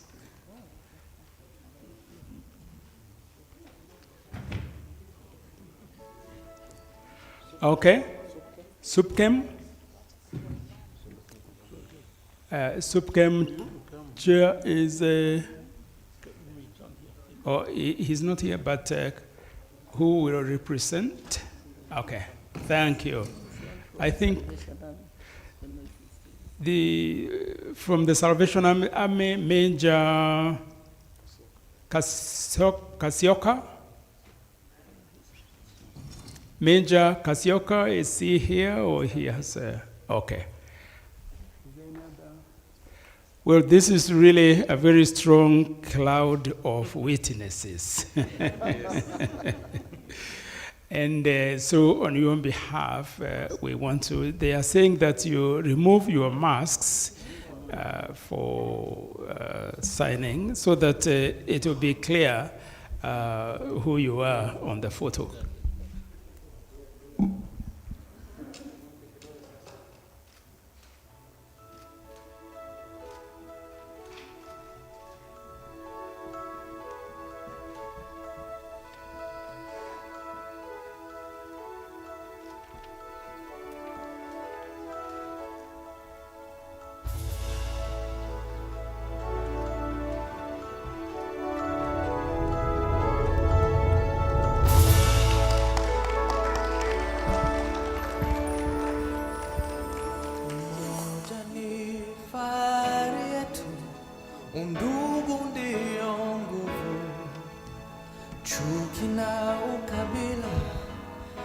hatutaki hata kamwe, lazima tu. It's now done.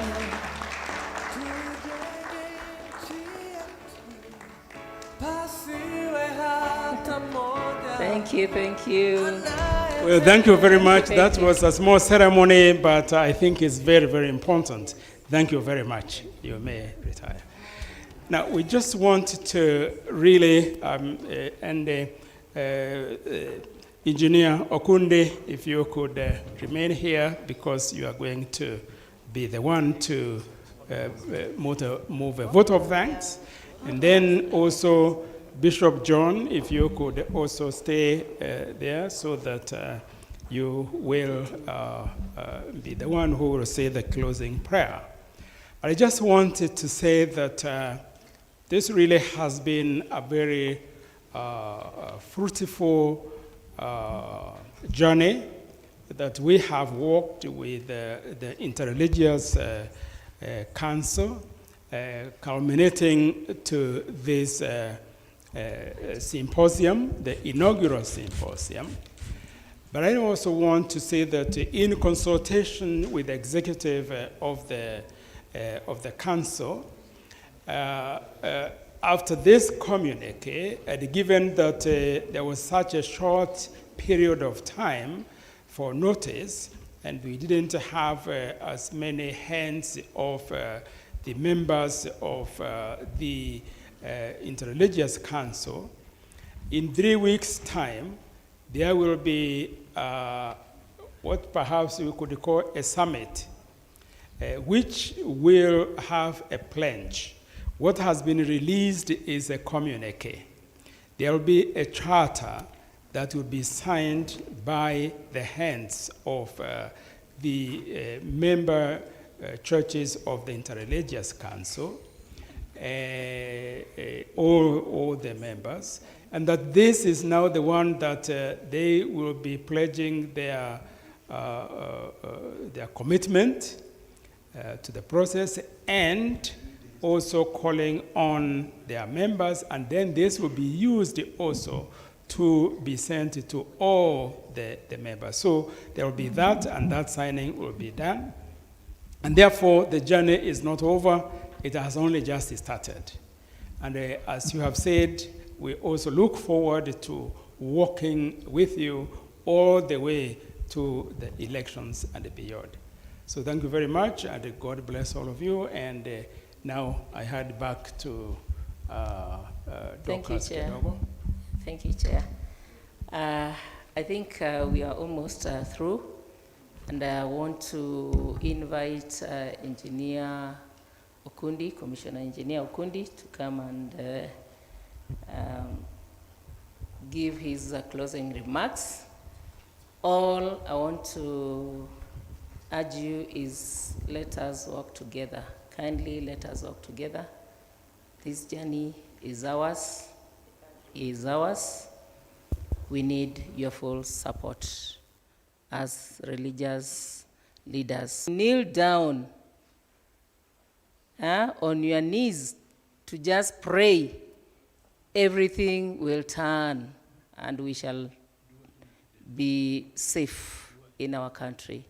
For us to have a cohesive Kenya, kindly go and pray for the country. And may God bless you. Engineer, karibu. Okay. Can you clap for him?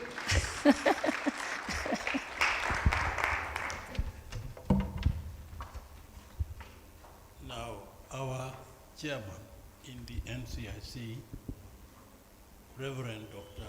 Samuel Kobia, the chairman of IRC, Father Joseph Mutie,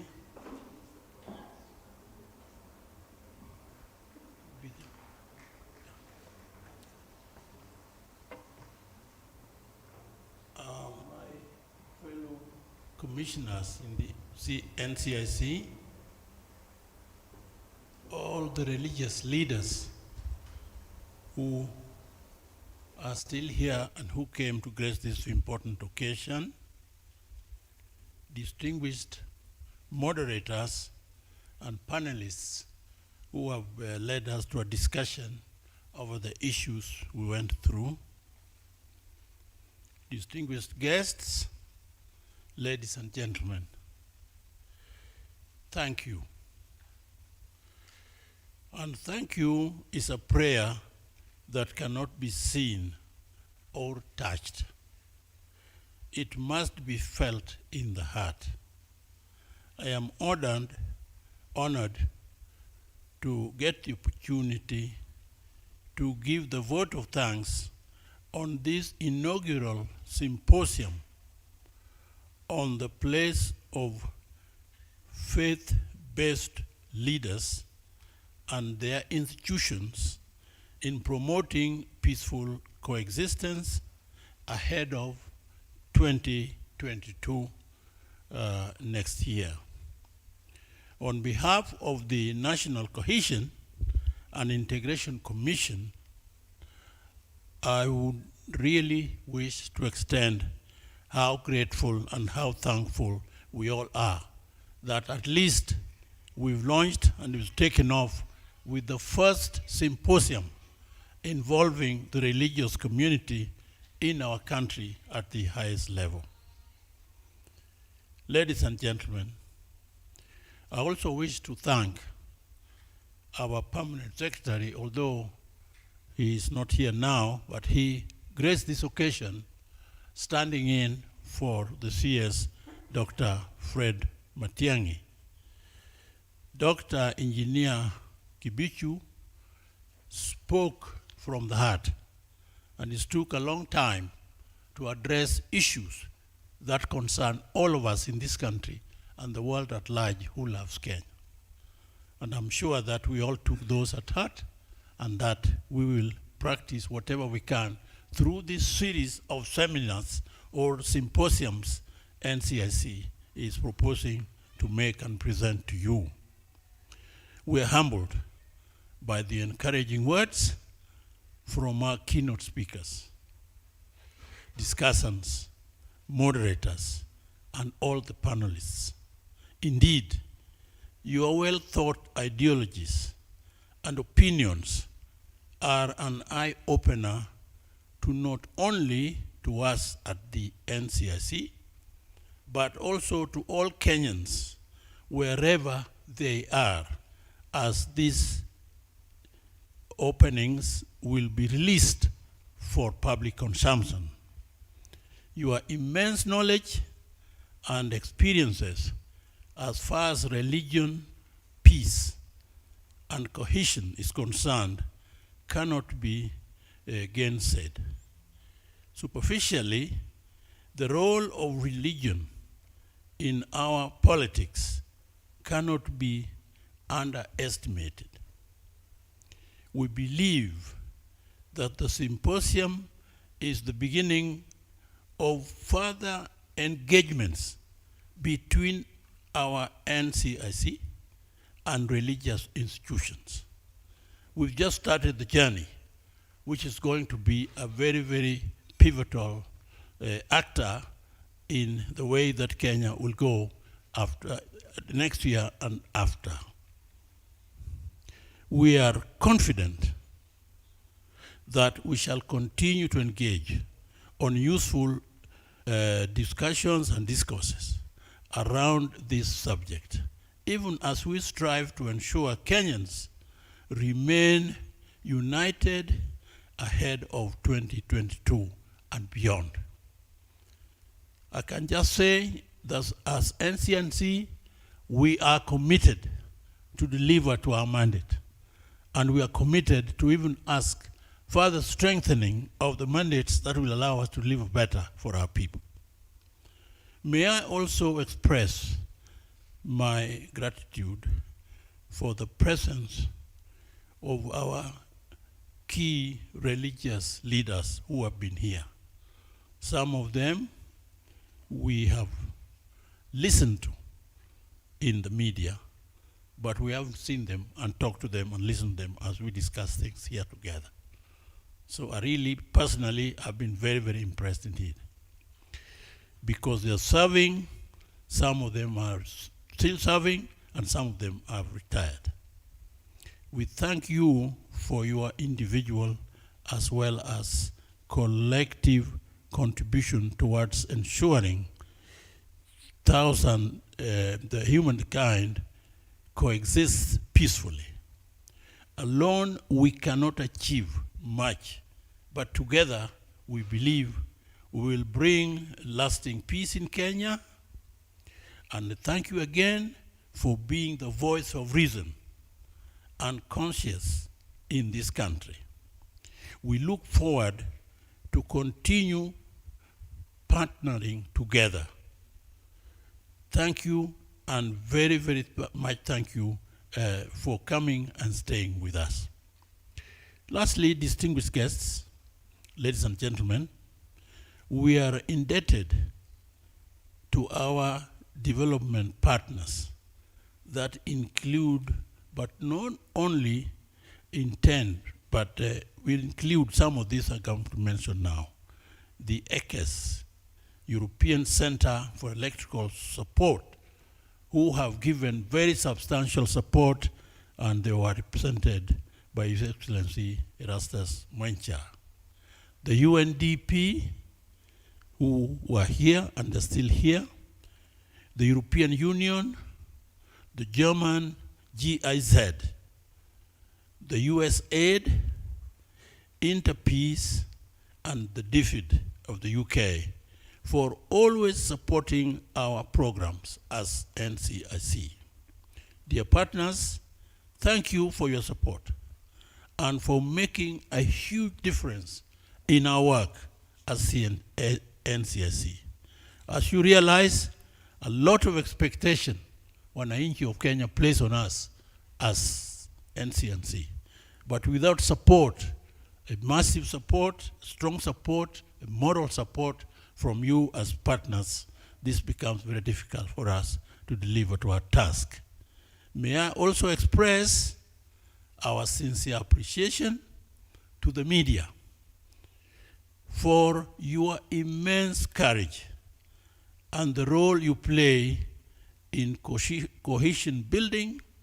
And without you, you know very well that even the politicians that use maybe hate speech to create vurugu, they're nowhere. Nobody will know about them. So we really depend on you. So without you, we cannot achieve much. That you know. We appreciate our friendship and strategic partnerships that has resulted in ensuring peaceful coexistence among Kenyans. As always reported, and I hope from now on there will be more positive reporting about the creation and maintenance of peace amongst our people.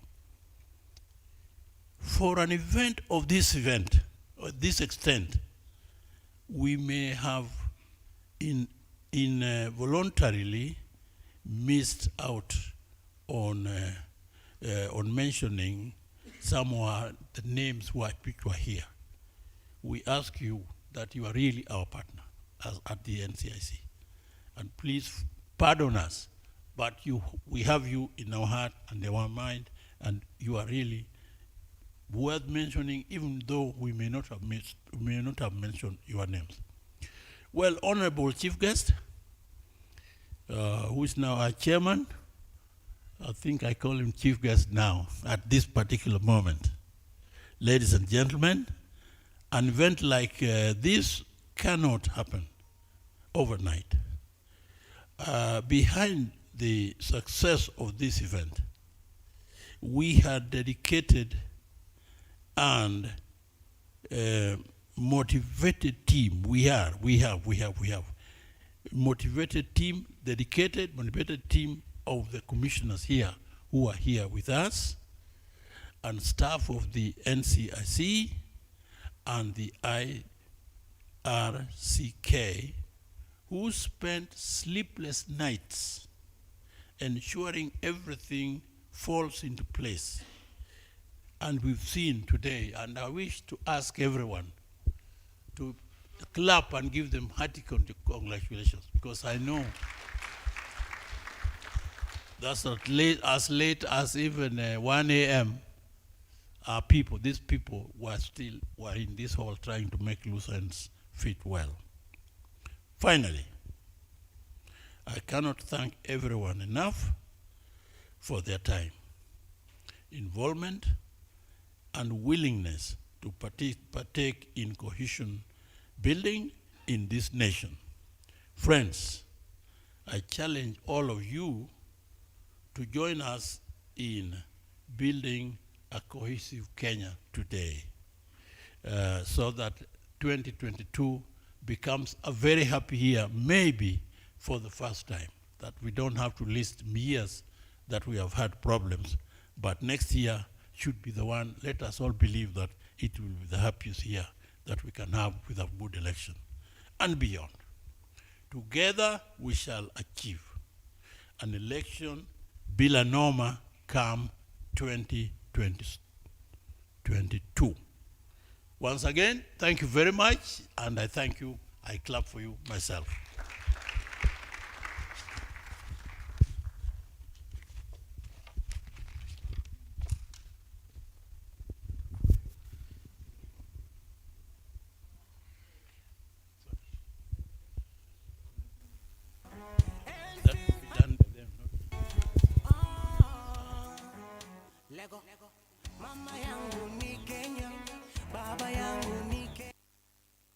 As we appreciate the grace of God and the mercies of God, won't you agree with me that this was a great day? Indeed, and we are thankful to the Almighty God for granting us the energy, the joy, and the teamwork. I looked at Reverend Father Mutie, I looked at our chairman, and I looked at the NCIC staff, and I said there must be the sweet spirit of God moving in this place. Now, apart from being a bishop, a pastor, I'm also a prophet. I have been a prophet in training, and I'm going to graduate soon. Would you want me to prophesy about 2022? Briefly, go and read Isaiah 3 verse 10 in the book called the Bible. These are the words. Tell the righteous, it shall be well with them, and they shall eat the fruit of their labor. Now, the righteous are not those pious people who walk with long robes and a color like mine. The righteous are those people who do the right. They think the right. They walk right. Those are righteous. And I can see a lot of righteous people here. 2022, it shall be well. Let me tell you, it shall be well. And I thank Dr. Kisaka for picking up what our friend said there, that there are times our elections went on peacefully and there were no fracas. And the question is, what made them work? I thank God very much for your picking that line. And of course, I thank every one of us. My duty was just to pray. Shall we pray? Our Father, our Creator, our God in heaven, we approach your throne of grace this evening with a lot of joy. Reason is, we anticipated for this day. We prayed and planned.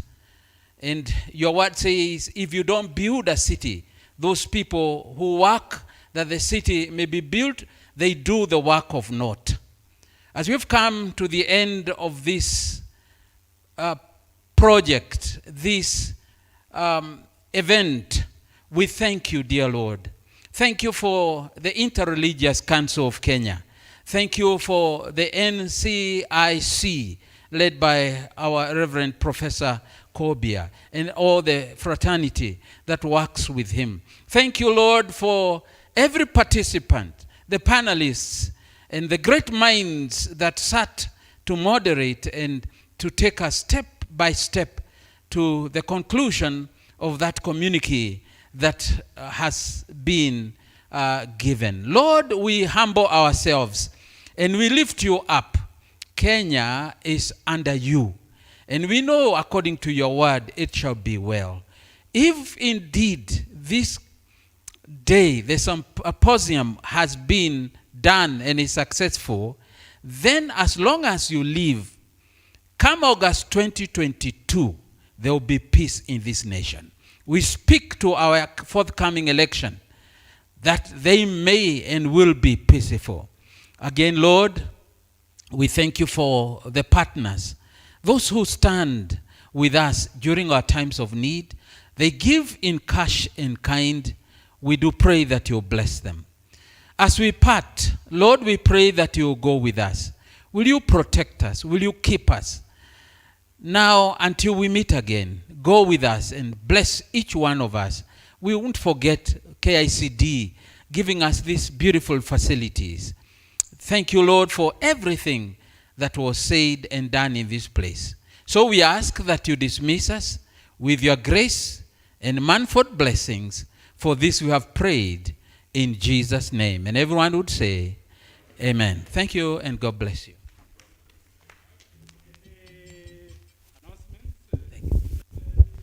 Killian, and who is saying what? Is there kuna chai? Oh, kwa hivyo. Okay, thank you very much. Asanteni sana, Mungu awabariki. Raisi wa Kenya,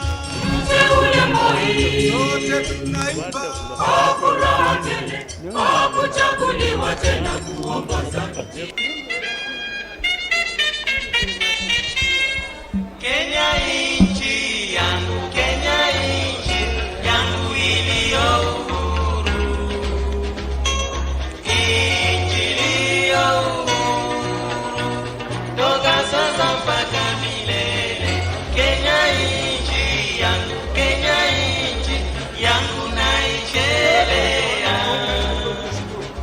Katika maisha na nguvu zangu zote, Kenya nchi yetu, Kenya nchi yetu ya kibinadamu. Twaendelea nchi yetu maridadi yenye upole. Kenya nchi yetu, Kenya nchi yetu ya udugu. Kenya twakupa maisha yetu yasiyo na mwisho.